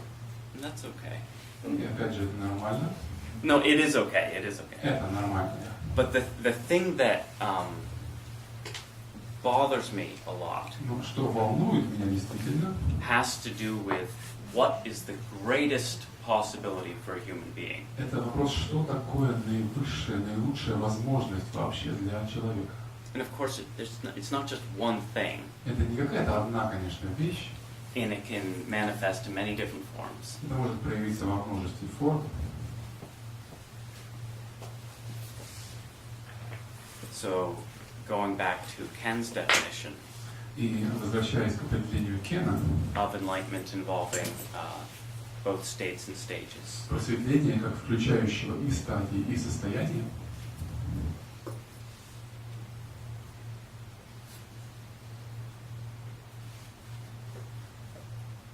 if all your teaching если все ваше учение and all you're allowed to emphasize is those states, все, что вам позволено вообще акцентировать в своем учении, это состояние,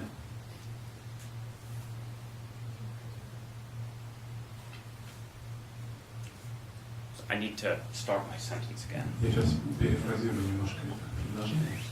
So, for that highest possibility involving states and structures, Для этой наивысшей возможности для человека, которая включает продвижение по стадиям и по состояниям, that highest possible wholeness and integration, это максимально возможная целостность, полнота, интеграция, you must have that non-dual realization. вам необходимо иметь это недвойственное постижение. If you're looking towards what is the greatest possibility of human being, Если you вы must have смотрите, that. что наивысшая возможность потенциала человека, вы должны получить это. But then according to Ken, Затем, как думает Кен, you also need to develop through structures. вам также нужно развиться и по восходящей структуре. And the capacity to take perspectives within the relative world. И обрести способность принимать различные множественные перспективы в этом относительном мире.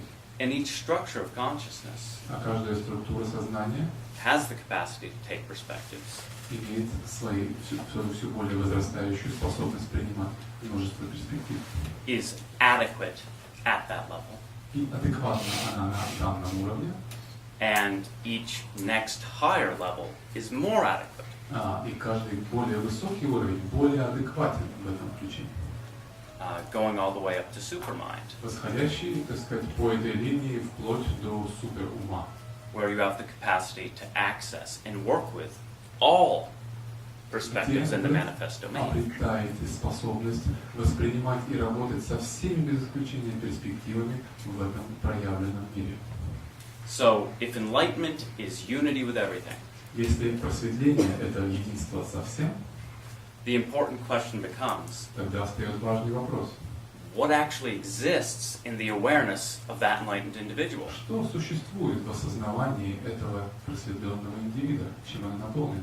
And to borrow a phrase from Robert Keegan, И заимствуя здесь фразу Роберта Кигана, a Harvard University developmentalist, девелопменталиста из Гарвардской школы, say if you are at amber, ethnocentric, если вы mythic, на янтарном, этноцентрическом, мифическом уровне, например, stage of development, стадии развития, then modernity and rationality тогда модернизм, рациональность, at the orange altitude, то, что находится на оранжевой высоте, and the many gifts of postmodernity and pluralism. и все эти дары постмодернизма, плюрализма, то, что следует за этим, Let alone anything higher going into integral. и все, что находится выше, вплоть до интегрального, All of those actual manifest possibilities все эти действительные, проявленные возможности are literally over your head. буквально находятся на вас на недосягаемой высоте. They don't exist for you. Они для вас просто не существуют. And I remember Ken once asked Genpo Roshi, Я помню, Кен однажды спрашивал Генпо Росси, of all the highly enlightened Zen masters that you worked with in Japan, о всех его просветленных дзенских мастерах, с которыми тот работал, живя в Японии, if you had to guess, если бы он, так сказать, его спросил, what do you think their average level of development как was? ты думаешь, на каком в среднем они находятся уровне развития? And Genpo responded very quickly, oh, they were all mythic, ethnocentric amber. На что он ответил, не задумываясь, да точно совершенно они все, без исключения, были на янтарном, этноцентрическом, мифическом уровне. So, what that means Что это значит? is that these most enlightened masters Что within these эти traditions наиболее просветленные мастера, так сказать, сливки данной традиции, don't really understand why things like feminism are important, не понимают вообще, что такое феминизм, почему это важно, or pluralism, или плюрализм, egalitarianism, или эгалитарность, да, равенство, marriage for everyone, not just Или, straight couples. Брак для всех, а не только для гетеросексуальных пар. If they're actually at amber, it's not part Если они на янтарном, это просто не of является their вообще experience of the world. частью их опыта переживания этого мира. Это запредельно для них. That amber structure Эта янтарная структура was leading edge 2,500 years ago. 2500 лет тому назад, во времена зарождения буддизма, была, так сказать, передовым краем эволюции. Compared to the modes of understanding available now, Но сравнивая ее с способами восприятия, с уровнями, доступными сейчас, it's highly inadequate. она высоко, в высшей степени неадекватна в своей мудрости. And because many people approach spiritual teachers И поскольку многие люди в поисках духовности обращаются к учителям with the general understanding, с общим таким пониманием, that this person can tell me what the ultimate possibility for a human being Что is. вот тот человек, который сейчас расскажет мне, докуда вообще может вырасти личность. It can be a very unpleasant experience. Это может быть очень печальным и неприятным опытом в итоге. When you start to understand, когда вы начинаете понимать, that is not what this person is actually offering. Это совсем не то, о чем этот человек говорит. But if you have found someone like that, Но если вы нашли кого-то такого, then you're very, very lucky. то вам очень-очень повезло. So I think one of the most important things that the integral vision points us Мне to кажется, одна очень важная вещь, на которую указывает интегральное видение, это is what is the greatest possibility for a human life? какая наивысшая вообще возможность, шанс для человека, куда вообще мы можем достать, да? And because most of the great contemplative traditions И поскольку большинство великих созерцательных традиций have to do with states of consciousness, работают с состояниями сознания, very often Ken likes to say, Кен часто любит повторять, что they go very deep, они отправляются в невероятные глубины, very, very deep. Очень-очень глубоко, And very often they are profoundly narrow. и очень часто предельно узкие в этом своем So many people углублении. И многие люди end up in this tremendously difficult situation оказываются в этой исключительно сложной ситуации, where they feel that if I want that depth, когда они чувствуют, что если я хочу этой глубины, I have to sacrifice мне надо принести в жертву huge parts of my actual life and identity огромные части, элементы моей жизни, моей идентичности, to actually go that deep. чтобы опуститься или уйти так глубоко. And with an integral approach, С интегральным же подходом the hope is that you could still access those depths, мы надеемся, что вы по-прежнему можете достичь этих глубин, but you wouldn't have to leave behind any important aspect не of who you понадобится actually для are. этого оставлять за бортом какие-либо важные аспекты вашего бытия. And that fullness Та полнота and an interest in how the world и functions интерес в том, как устроен этот мир, заинтересованность, and how it develops, как он развивается, and looking into и исследование того, all the different data and phenomena всей этой информации, всех этих данных, феноменов, that can be discovered by investigating all four quadrants. которые могут быть открыты посредством изучения всех 4 квадрантов Within integral spirituality, в контексте интегральной духовности. that's completely encouraged. Все это, так сказать, в наивысшей степени поощряется, приветствуется. So in many ways, what I'd like to recommend И что я бы хотел в итоге порекомендовать, is that we do our best to be like Ken. чтобы мы сделали все, что в наших силах, чтобы быть такими, как Кен. And I know that can be a tricky thing to say. Знаю, что это, так сказать, странно может звучать, такая вещь. And replicating the genius aspect of it И, так сказать, репродуцировать, воспроизвести аспект его гениальности вот этой. is likely not possible. Это, пожалуй, что невозможно. But that love affair Вот эта влюбленность with what Spirit is already manifesting right now, с тем, что Дух уже проявляет прямо сейчас, and that we can go learn about it и мы можем пойти и узнать это with our hearts, своими сердцами and of course also with our minds. и, понятно, своими мозгами. I think we can experience the vast majority Мне кажется, мы можем пережить of what большинство Ken is actually pointing из to. нас, пережить большую часть того, на что Кен указывает. So when I say be like Ken, И поэтому, говоря, будьте как Кен, I actually don't mean be like the man. я не говорю, будьте как человек, да? I mean Я имею в виду, try and ignite that profound love affair.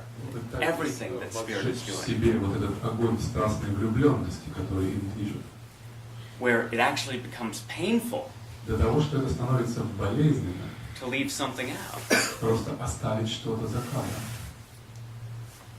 And sometimes this can end up feeling profoundly overwhelming. И порой это чувствуется как нечто совершенно переполняющее, захлестывающее вас. Because then there's experience of hundreds Потому что of objects out there. переживание сотен объектов там вовне, And I'm just this one poor subject back here. а я здесь просто один маленький скромный субъект. How am I supposed to Как могу я go make love with each one? пойти и полюбить каждый? It's too much. Слишком это много. But that's where integral theory and the integral model, Но вот именно здесь интегральная теория, интегральная модель it can be experienced truly as a profound simplification. могут переживаться как действительно тотальное такое упрощение. So you don't have to go investigate a dozen different disciplines Не надо within вам идти и изучать 12 дисциплин each quadrant. в каждом квадранте, Although some of us would find that just a lovely thing. хотя кому-то это покажется и увлекательнейшим мероприятием. But just don't forget that these domains are there. Просто не забывайте, что вот эти сферы, эти миры, они там. Just go touch them. Просто пойдите, прикоснитесь к ним. Be in relationship with them Будьте в контакте с ними. in an active, conscious, intentional way. В осознанном, активном контакте. Because so often, Потому что столь часто, when I read Ken's work, когда я читаю труды Кена, I feel like a kid in a candy store. я чувствую себя как ребенок в кондитерской лавке. I don't know what I want to go taste Я не first. знаю, что хочется схватить первым. So I'm up here talking about enlightenment and 5 reasons you're Я not говорю enlightened. здесь про просветление, вам про 5 причин. Because that is what I've spent the most time working with over the past 5-6 years. То, с чем я последние 5-6 лет умудрился поработать больше всего.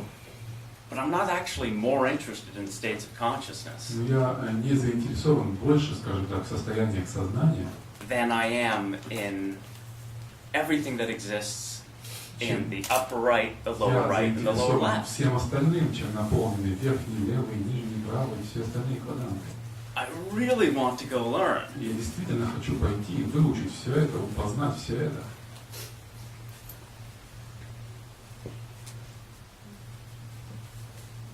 So sorry. But I think the reason why states of consciousness can be important Я думаю, что причина, по которой уровни сознания могут быть столь важны, состояние сознания. particularly something like a non-dual state, Возьмите что-то, например, как недвойственное состояние. is that it makes it much easier Это делает гораздо проще. experience complexity and differentiation, Переживать комплексность, сложность и дифференциацию not as being separate and fractured, не в таком раздробленном и сепаратном таком ключе, but just as brilliant and wonderful но как сияющее, такое замечательное ornaments украшение of a much deeper unity. более глубинного союза.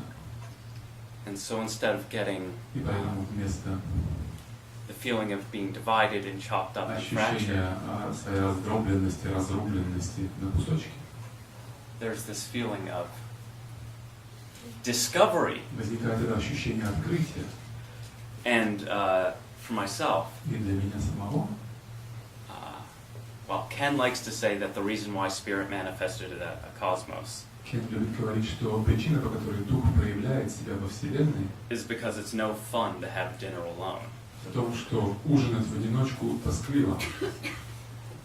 My own version of that, Моя собственная версия этого объяснения, why there is something rather than nothing, почему вообще есть что-то вместо ничего, is so that spirit has the capacity to surprise itself. в том, что дух обладает способностью удивлять себя. Because if you're just resting in infinite emptiness, Потому что если вы просто пребываете в безграничной пустотности and you're profoundly self-satisfied и as God, полностью самоудовлетворены, как это можно назвать, as the divine, как божественное, да? there's no surprises. Ничего вас не удивляет уже. Nothing's going on there. Ничего не происходит там. And recently, Ken actually, Недавно Кен, he was sort of joking, шутя, but he called meditation, назвал медитацию, it's basically like vacating the premises. это как бы покиданием пределов, да, таким условным, оставлением позиций. You're just leaving the building. Вы просто сваливаете из здания и все, вас нет.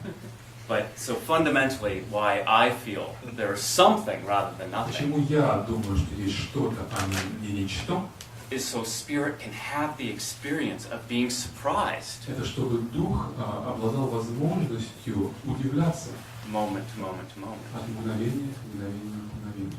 And I deeply feel that spirit is thrilled И я глубоко уверен, что дух зачарован with Ken's awful math аквариумной картой Кена, because it gives actual manifest human vehicles, потому что это дает проявленным человеческим воплощенным существам, which is the only way through which spirit can understand а manifestation. это единственное вообще сосуд, через который дух может понять себя. Humans can look at that map Люди могут посмотреть на эту карту and discover many more new things about spirit много нового о духе в ней. by saying, I'm not going to simply look here Говоря, я не буду просто смотреть сюда and look deeper and deeper and deeper. и смотреть глубже, глубже и глубже в одну точку. And I believe this is a real problem in academia, И я думаю, это также и серьезная проблема в академических in науках universities and research, и в научных исследованиях формальных, where you're essentially forced где вас, собственно, принуждают to become more specialized and more specialized and more становиться все более, specialized более и более узким специалистом в какой-то области, just to exist and survive. просто чтобы получать гранты, да, существовать и развиваться. Which is one more example of very deep Еще один пример хороший, да, исключительно глубокого and profoundly narrow. и предельно узкого, And you'll never discover the patterns that connect. где никогда вы не откроете общих каких-то паттернов, общих узоров, рисунков, связей. But I think what's really exciting is to experience the patterns that connect. Но что мне кажется очень возбуждающим и интересным, это переживание этих паттернов, которые все связывают.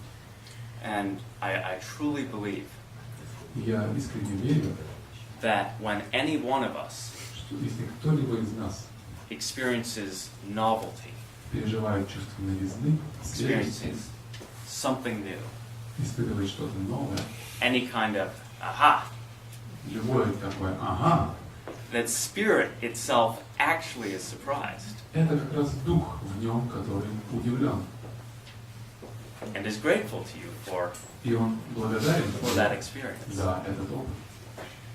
And I believe through Aquila Integral, И я верю, что посредством интегральности или аквала it's possible to have many, many, many aha встретиться experiences. с множеством таких опытов «ага», открытий. So part of what I hope to be able to do И часть того, что я хотел бы сделать, when I come up and teach когда я вот так поднимаюсь на сцену и начинаю говорить or perform или Играть. is to provide some kind of felt experience Предоставить какой-то такой ощутимый опыт of the wholeness of the integral Veda. прочувствованный опыт Wholeness, yeah. целостности.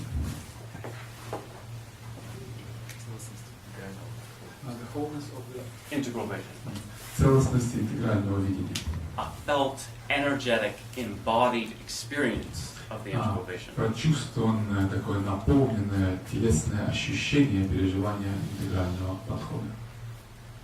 Because you can take that feeling Потому что вы можете взять чувство and then have a much deeper understanding of why should I bother to read all this stuff. и получить еще более глубокое переживание того, зачем вообще вы все это читали, зачем надо было мне все это читать. Because I think if you're going through Ken's work, Потому что мне кажется, если вы изучаете работу Кена, and if you're just feeling confused and divided, and I don't know what's happening, и чувствуете себя, что вы запутались, у вас там сумятица в уме и так далее, зачем? everything's just feeling more and more complicated. Все кажется еще более и более запутанным. I'm hoping I can communicate some kind of Я надеюсь, что мне получится передать вам какое-то прочувствованное, воплощенное переживание, опыт. and you can remember that Вы feeling, сможете запомнить это чувство,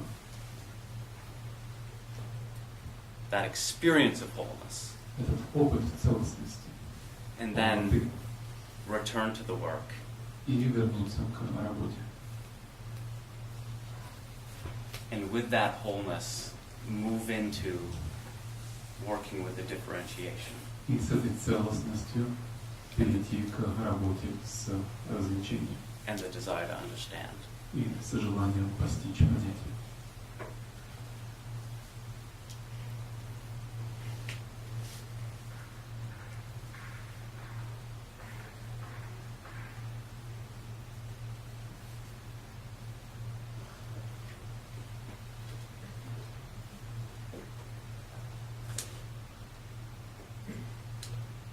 So that's another reason Это еще одна причина, why one of my terms for integral, потому что почему одним из моих терминов определений для интегрального, or for the term I believe the experience it can have, или опыта, который, мне кажется, имеет Кен, is happy happy. это, как сказать, happy, да? Because it points to both absolute happiness Потому что это указывает как на абсолютное счастье, and a path towards more relative happiness and wholeness. путь, ведущий к большему счастью, радости и полноте на относительном уровне. So I use that as a reminder for myself. Я использую это в качестве такого напоминания для себя самого, Because I often have the thoughts, потому что у меня часто бывают мысли, well, I should go study this. мне следует заняться изучением вот этого, I should go reread this book. мне надо бы прочесть вот эту книгу, I should go read this excerpt online. мне надо бы прочесть вот этот вот кусок материала в интернете. And I've discovered that voice Я открыл для себя, что этот голос is always and without exception wrong. всегда и без исключения не прав. Not because the idea in and of itself is bad, Не потому что идея сама по себе дурна, but the idea is coming from a voice that itself is fractured and partial and separate. идея приходит от голоса, который сам по себе раздроблен, фрагментарен.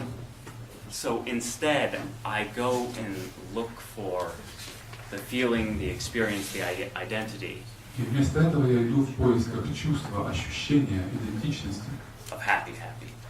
вот этого счастлив, двойного счастья. And a much simpler way to even just say that Или даже иными словами очень просто сказать это.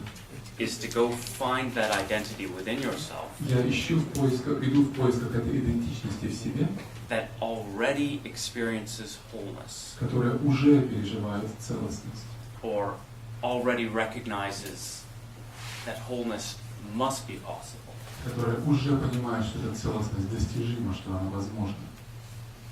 And so instead of going to some of Ken's work И поэтому вместо того, чтобы идти к каким-то работам Кена, because you're seeking wholeness, обращаться, потому что ты ищешь какой-то целостности, I think it can be a more satisfying experience мне кажется, это может быть более удовлетворяющим таким опытом, if you can locate попытаться обнаружить and then rest in и затем пребывать в the wholeness that's already present within you. этой целостности, которая уже присутствует в тебе. And there are many different facets to that. И у этого бесчисленное количество граней. So it can be through meditation Это может достигнуто быть через медитацию, or just looking into your own experience или просто через наблюдение за собственным опытом, and just what part of me already feels whole. или просто узнаванием того, какая часть меня уже ощущается целостной. And I'm not talking about spiritual identities Я не right говорю now. здесь о духовных идентичностях, нет. I mean, oh shit, what do I mean? Do I mean proximate self? Я говорил о том, Yeah, probably proximate как self. мы переводили это proximate self. А мы говорим вот непосредственно я, да, во вчерашних терминах.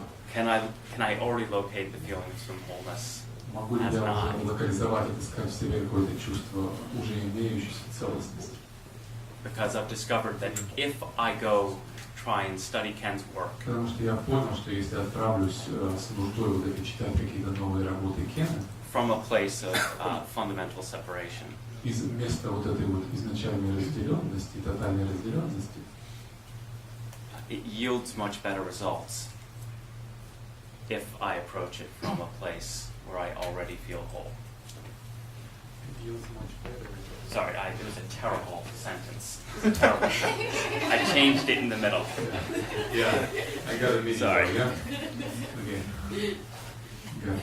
Ну, короче, что если я отправлюсь из места, где вот эта разделенность тотальная, то результат будет куда более плачевным, печальным, нежели я отправлюсь туда делать это из места целостности, уже присутствующей во мне.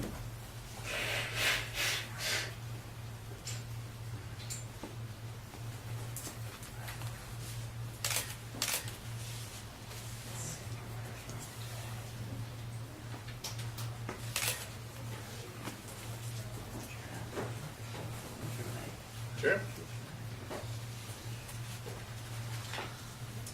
Дело в том, что переживая состояние целостности, после этого совсем ничего читать не хочется. А зачем? When you experience the state of wholeness, after you don't read at all. I mean, why? И делать так, кстати, тоже ничего не надо. Есть такой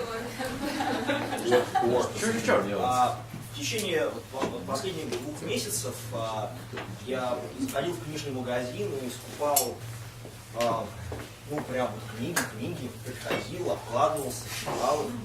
Вот. А буквально недавно я сходил в лес со своим учителем, мы сделали несколько практик, и я пришел домой и совсем не понял, зачем я все покупал.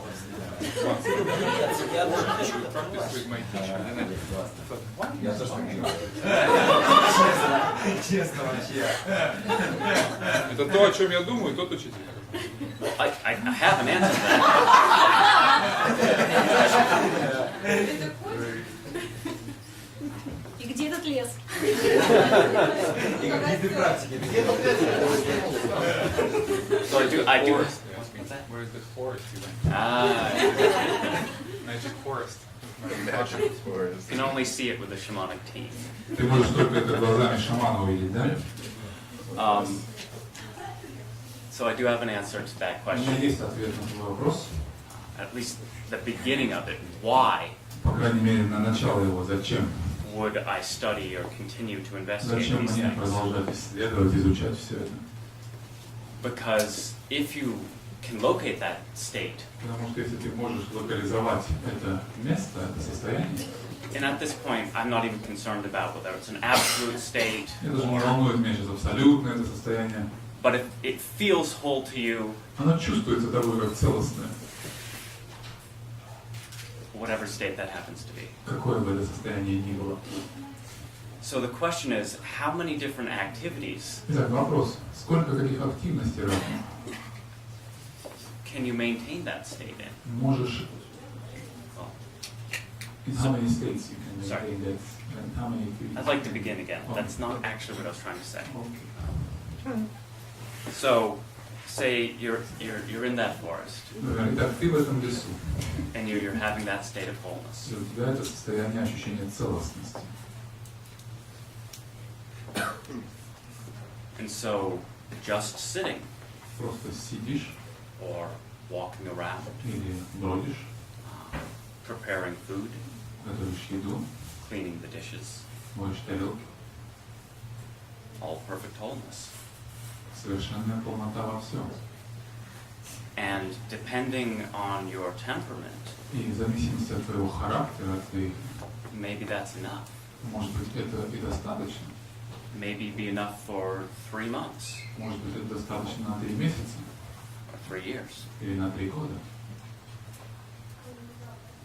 But if the desire to leave the woods ever arose, Но если есть желание покинуть то, что возникло, to come visit the city, Оставив это состояние, выйдя из него, там, вернуться в город. Or maybe you have to support yourself and get a job. Или тебе нужно работать, чтобы питать себя. Maybe you have family members who want to speak to you. Члены семьи, с которыми тебе нужно общаться. Or friends Или друзья, that don't appreciate you just vanishing into the woods. которым не очень нравятся твои уходы в лес.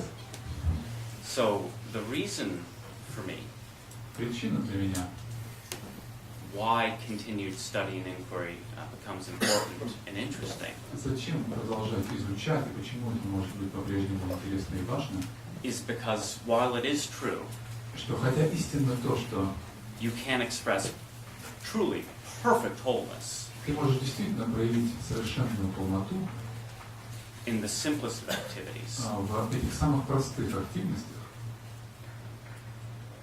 What if I find other activities interesting? А что, если ты заинтересуешься другими активностями, другими видами деятельности? Can I express that wholeness while I'm doing computer programming?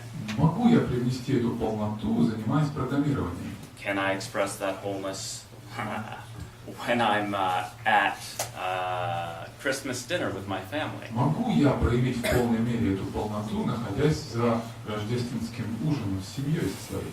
Can I express that wholeness to express myself in the realm of ideas? Могу я проявить ее в мире идей, мышления? So I think it has to do with how many different forms of wholeness Мне are кажется, enough. это про то, сколько форм, разновидностей этой полноты для тебя достаточно. Короче, в лесу ты тоже хочешь жить, или тут приходишь? Я, конечно, сейчас понимаю, о чем вы, да, потому что когда, в этом состоянии, в котором я про лес говорил, там не нужны ни друзья, никто. Because in the forest you don't need friends or anything. Right, and that's very often why И это именно часто именно поэтому monks go to the forest. монахи заканчивают в лесу, да? С ним никто дружить не хочет. He's a terrible person. Because with monks, no one wants to be. Я понимаю, проработка тени, она нужна, когда ты возвращаешься из леса. So you have to work with your shadow when you come back from the forest, right? It might follow you there too. Но знаешь, тень может за тобой и в лес отправиться. И то, и другой элемент новизны, необходимый для того, чтобы выйти за пределы. И когда возвращаешься, когда уходишь.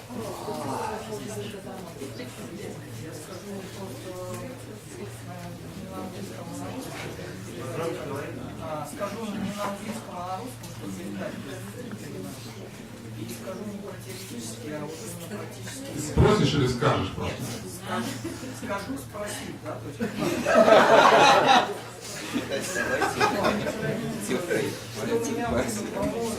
очень беспокоит, возможно, как другой аспект, или какой-то еще, но это реально вот боль буквально каждый день, с которой я сталкиваюсь в каждый момент. Когда мы здесь или где-то говорим, ты по частям поговорим. Ты заготовил что-то длинное? Ну, по частям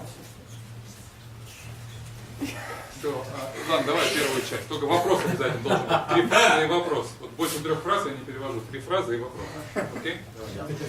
Вот, пусть это будет для тебя вызовом.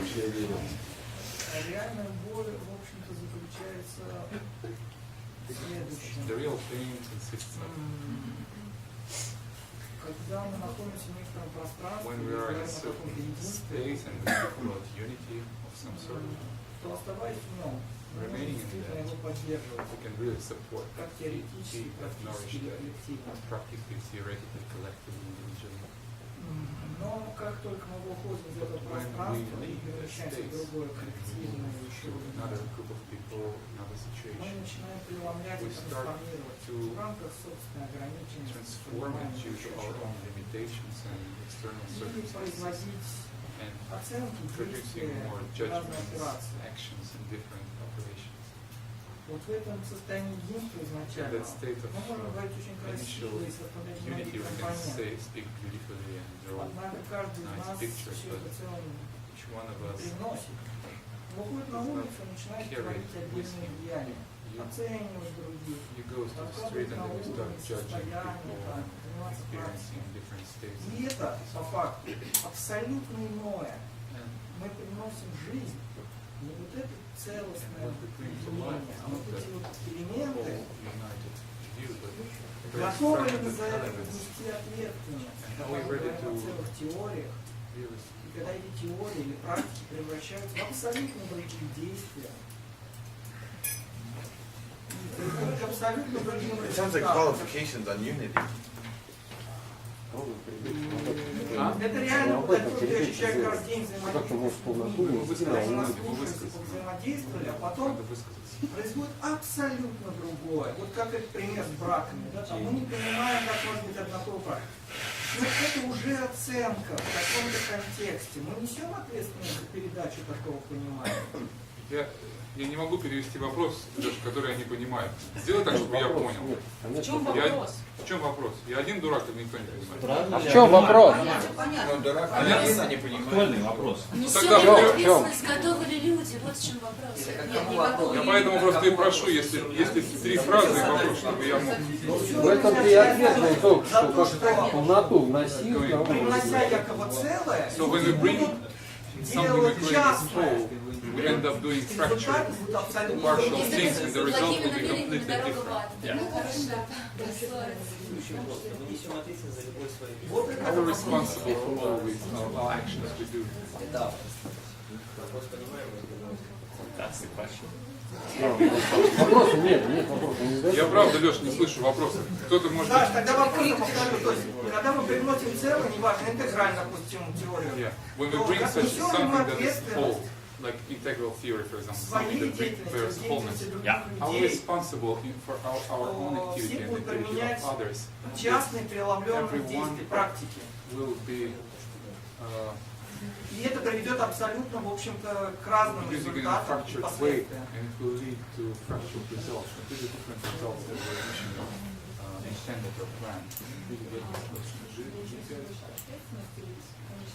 Я с этим сталкиваюсь каждый день, не больно от этого, то что я вижу. Я правда он возмущается. Это протест в нем. Мне кажется, я могу привести пример, который проиллюстрирует. Maybe she will give an example to illustrate this question. Если я правильно пойму и прощу Лешу, то на примере России, где большинство людей на элементарном и оранжевом уровне, то, например, идея, что нужно быть как Кен Уилбер, элементарно воспримется, что он наш религиозный лидер, а на оранжевом воспримется, что нужно срочно всем идти на интегральный уровень. Вообще я такого ничего не говорю.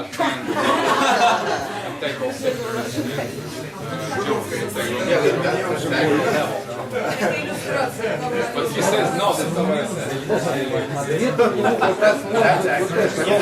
That's really well put, I think. То, что ты изложил, ему кажется, понятно, да. I'm just reminded, I can't quote it, but your book, do you have your book? The Treasury? Nice phenomenon. The line I opened up to where you had it starred in red about samsara being, remember that line? Well, the sense that I had was the judgments and fragmentation of samsara Фрагментация и суждение сансары is also perfect. также совершенны. And that's the path. И это есть путь. So there's several things I want to say. Несколько вещей, которые я бы хотел сказать на твою тираду. One of which is Одна из которых быстро вот так будет звучать. is the only reason I said that be like Ken Wilber По которой я сказал быть как Кен Уилбер, was because I felt like this group would understand потому что я думал, что эта группа поймет то, что я and имею not в виду, take it as и не guru or примет это в контексте гуру, да, или прочего. Ну, я обращался к понимающим. that is not a statement I would make to the world at large. Это совсем не то заявление, которое я бы на публике где-то произносил. It's not. not very skillful. Это было бы неуместно и не искусно. Because the ways it can be misinterpreted Потому что on это many. может быть интерпретировано неверно на миллионе всяких уровней, да? And one of the things that came to mind when you were speaking your И question что мне пришло на ум, когда ты говорил свой вопрос? was that related to different individuals who both have integral ideas coming together? Было ли это связано с индивидами, обладающими интегральными идеями, которые встречаются вместе? Ты это имел в виду? Or integral people encountering everyone Или else? о интегрально информированных людях, которые сталкиваются с кем-то, не ведающим ничего об этом? Or both? Или и то, и другое? Это то, что я, вот скажи, пожалуйста, это вот вчера я тоже очень That's also сильно what ощущала вот she про felt ответственность. Я думаю, что yesterday вот как strongly about the вопрос responsibility. в ответственности, What вот в Alexei чем. asks, is your personal responsibility. Я понимаю, конечно, что все новое I должно understand внедряться. Я everything понимаю, new что has это to не be, может быть так. То put есть, into life, into action. Yeah, that's true. но в то же время But at это the важно, same time, понимаете? it's important. Это действительно важно. It's really important. Okay, I really want to understand that, so Я let's... хочу понять точно, что вы говорите. Давайте тогда сейчас нарезочкой. Because you also Потому asked что something to do with ты responsibility. тоже говорил про ответственность, да, Yeah. спрашивал? Right. Давай я дам такую маленькую, что мы не можем ограничить, мы можем ограничиться контекстом и Limit ourselves by the context, by the society, by the group of people. Put such boundaries on ourselves.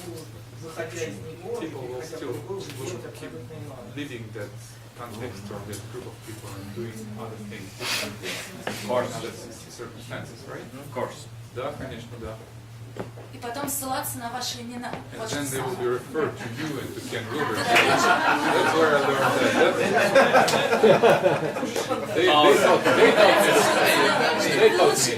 Вот, пожалуйста, вам понимаете, что мы хотели рассказать. Sorry, I thought you meant that people who are amber would just keep being amber or Мне orange казалось, would be что orange. то, что ты говоришь, что янтарные останутся янтарными, оранжевые оранжевыми, да? I didn't understand where the pronouns were pointing. Не понял, куда Who это will do whatever they're Что, going to кто do? будет делать что? Что я, предположим, вот давай я уже буду. Что я... Давай укусем Ну, прошу, до конца. хорошо. Заведи уже нас.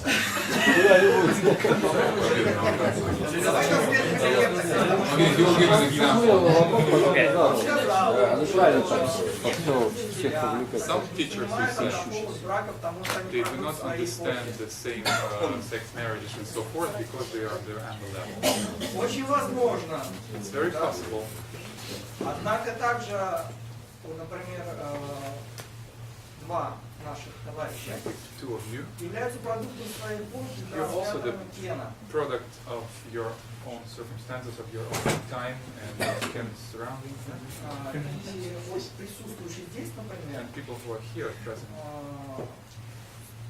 Слушая учителей в другой эпохе или текущих учителей, да, Listening to someone from this time or from не обязательно, other era. в общем-то, должны следовать вот этой вот обязательно такой же necessarily вертикальной какой-то линии follow развития, the ей только руководствоваться. vertical line of development and only take that И as the rule.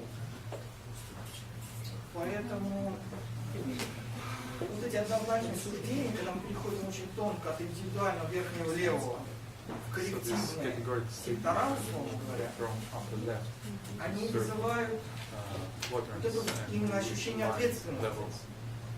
И результаты, порождаемые нашими суждениями, оценками или даже просто некоторым вещанием в каком-то смысле. Да, посланием, да. Вот эту тонкую зону грани ответственности мы уже из верхнего левого уходим, порождает... Может, ты сам попробуешь спросить на английском? Вопрос не сформулировал. Здесь нет вопроса. Опять нет вопроса, он не задает вопрос. He has existential pain. He has existential pain. Okay, that's good. He's an oral diarrhea mixed with existential pain. Позвольте, у меня просто, по-моему, похожий вопрос, конкретно сформулированный, Александр. Почему, если мы друг друга понимаем, почему не понимаем? Why if we don't understand, if they understand each other what they mean, why other people that you don't understand what they mean? Yeah, I'm not following when you said like the categorical like order. Vertical development has an order, but I don't see how the other quadrants and lines and levels. Я просто в этот момент тоже. And I don't see how that connects to the first. Я просто когда теряю нить смысла для себя, я не могу уже переводить. Я у тебя где-то обычно во второй, третьей теряю, неминуемо. Неважно, что ты говоришь. А ты его понимаешь. С третьей половины. Мир несовершенен. Мир несовершенен. Кто за это возьмет ответственность? Поэтому я говорю вам, говорите по-английски. Конкретно. Или кратко. И предложение. Мое больно, потому что мне больно, потому что мир несовершенен. Кто возьмет ответственность? Нет, засел, например, и болен. Кто возьмет ответственность? Он несовершенствующий мир. Ребят, у нас 10 минут осталось, давайте используем это самое. Можно конспект?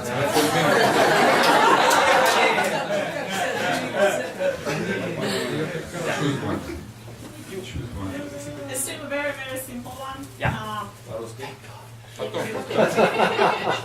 So, returning to the shadow, which we covered on the first part, those regression mechanisms, do they show up only on the corresponding self-development level?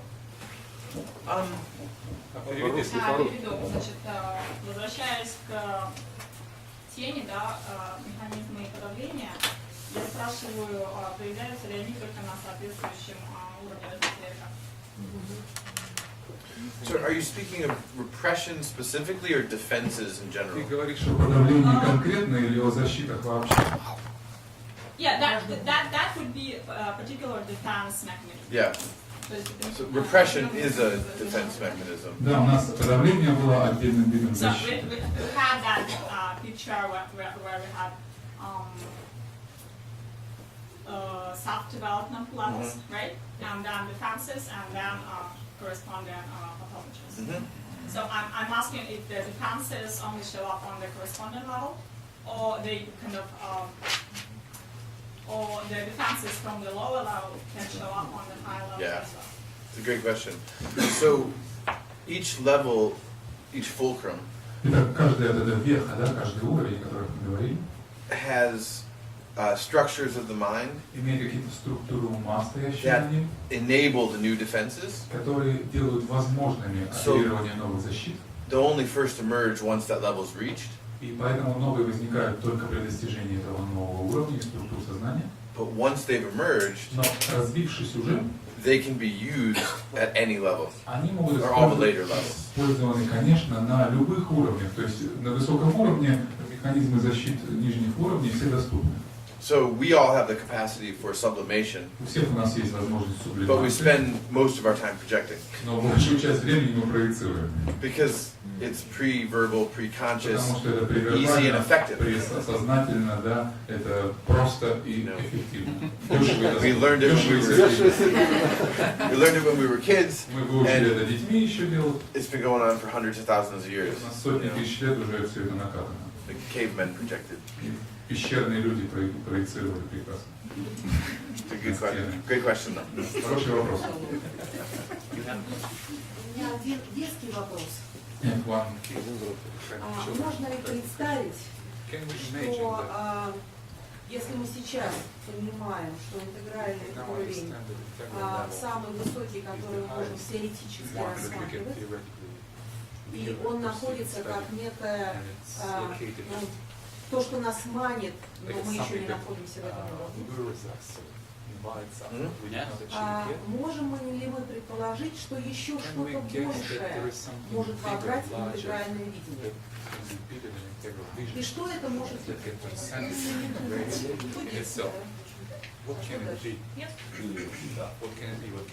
Это один. И потом, если позволите, я второй задам, если позволите. Yeah, I mean, I think that the structure of the cosmos Я думаю, что suggests структура that to be космоса true. указывает на то, что это так, да. I mean, for me, it's so much it has to be true, Для меня or это должно быть the истина, entire foundation of the integral vision doesn't work. иначе тогда самые основы интегрального видения не будут работать, а если это вот не так, как вы говорите. So, what it is, Поэтому что именно это?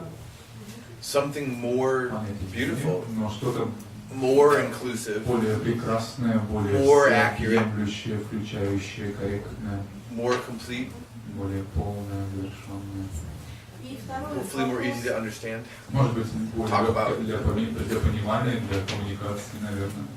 And it's, we will see, and we are creating it. Увидим, посмотрим, ну и создаем же мы это, как мы говорили с вами вчера, мы-то сами это и создаем, поэтому что сделаем? We know this, of course. Ну, в данном случае под космосом ты подразумеваешь все-таки теорию взрыва или теорию параллельных миров, или то, и другое. Oh, cosmos? For Ken, he does cosmos with a K. Кен использует космос, начинающийся с К, а не с Джа. You guys do cosmos with a K, don't you? In Russian? We write, Yeah. So it's like the Greek.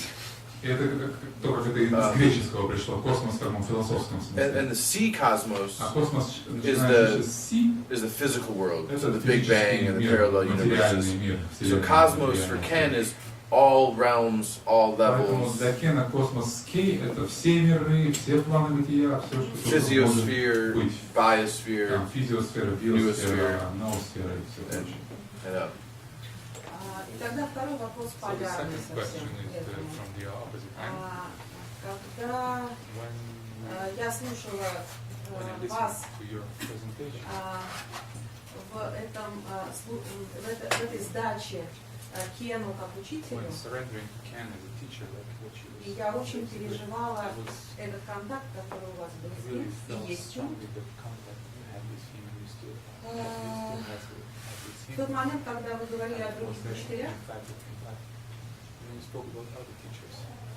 я услышала, может быть, это моя иллюзия, но я услышала суждение, на мой взгляд, противоречащее принципу «все правы, но не до конца». И там был элемент опускания опыта традиционных учителей. И в нашем поле есть последователи, действительно ходящие долго и очень осознанно за учителями, которые И у меня вопрос. Это потому что Кен твой учитель и как бы все остальное для тебя остается за кадром?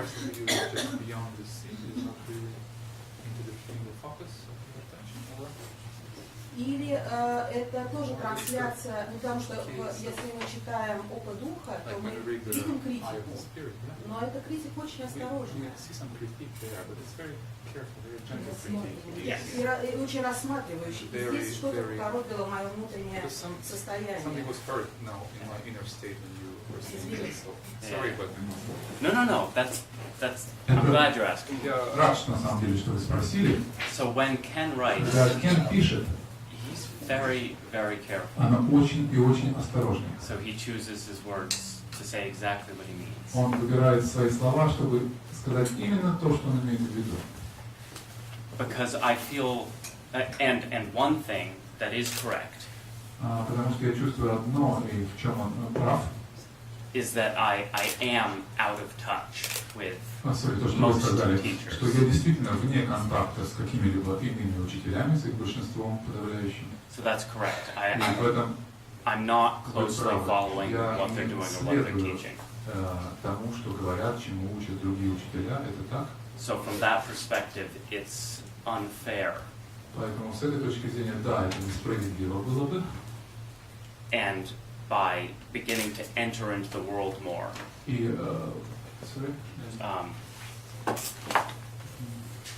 by beginning to engage the world, I'm leaving my house, И I'm вовлекаясь traveling. в мир больше, путешествую и так далее, я оставляю, так сказать, свой уголок, в котором я был все это время.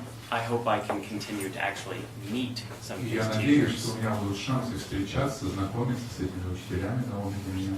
and their work, so I'm not just criticizing И их работы, чтобы я просто не критиковал их вот так голословно, people I have no experience of.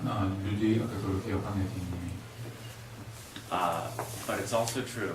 Но также истинно и тоже In Appendix 2 в дополнение к of Integral Spirituality, примечанию к интегральной духовности Ken criticizes about 24. Кен пускается в критику, наверное, там About пару дюжин. 24 mostly spiritual В teachers. основном духовных учителей. Probably a little bit harsher than eye to eye. Может быть, пожестче, чем он делал бы это с ними. Чем в оке духа. I can't remember whatever book you said it was. Просто он сказал eye to eye, ты говорил, Which do I? Больше, чем отца. он сказал eye to eye. Это может быть значит три вещи для меня.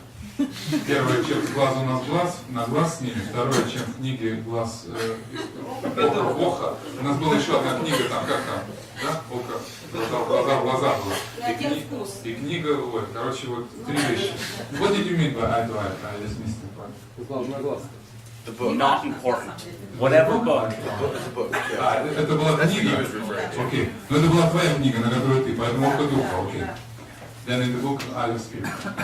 But there we go. But in the book Integral Spirituality, В интегральной духовности his criticism is a little maybe sharper. критика его уже это пожестче.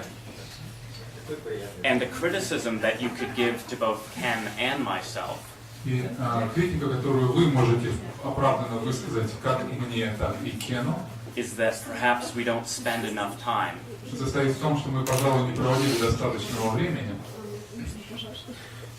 appreciating everything that these teachers and traditions do profoundly well. оценивая то, что эти люди или традиции делают исключительно хорошо.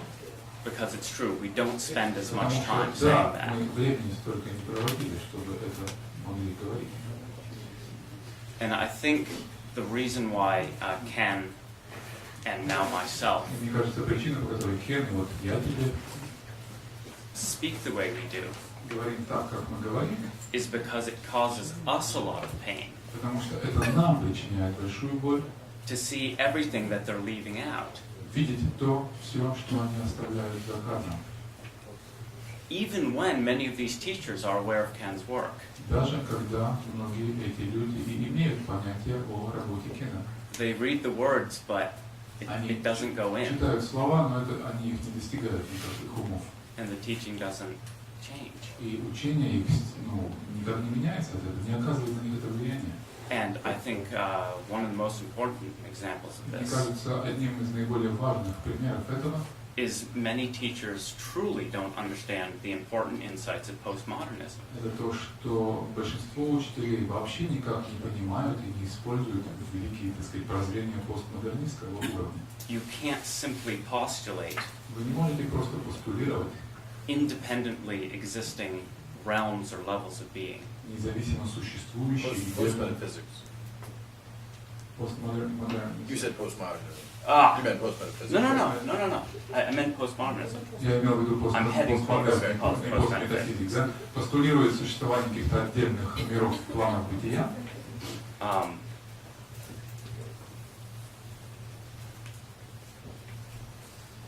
So you left off with can't postulate pre-existing level. Just for complex philosophical reasons that I can't teach on. Это сложные философские моменты, о которых учить я, собственно, не готов.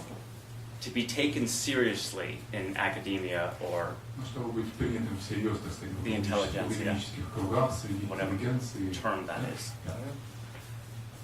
You can't just say these realms of spirit and existence, they're just out there. They exist. Эти миры духовного бытия, планы бытия, вот они тут, они просто тут. Никто с вас серьезно с вами разговаривать не будет. And that's the metaphysical baggage that весь метафизический Clint багаж, was talking about. о котором Клинт говорил. And I know for Ken, Я знаю, что для Кена it's very upsetting to him это очень и очень его досаждает ему, расстраивает его.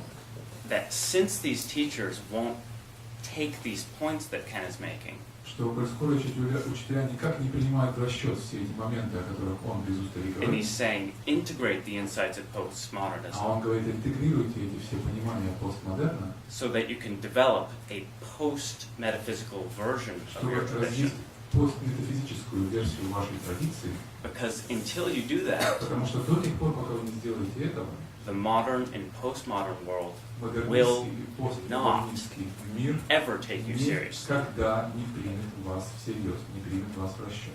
So it's actually because Ken cares so much about the important insights of these traditions важных прозрениях, зернах этих традиций, that he becomes very upset that they're not being taken seriously. огорчается, когда они воспринимают его эти предложения, приглашения всерьез, и поэтому это становится, And he's pointing to a post-metaphysics where they could be. И вот поэтому он указывает на постметафизм, куда это могло бы прийти. Lunchtime. Приятного вечера. So, two? Back at two? A little after two?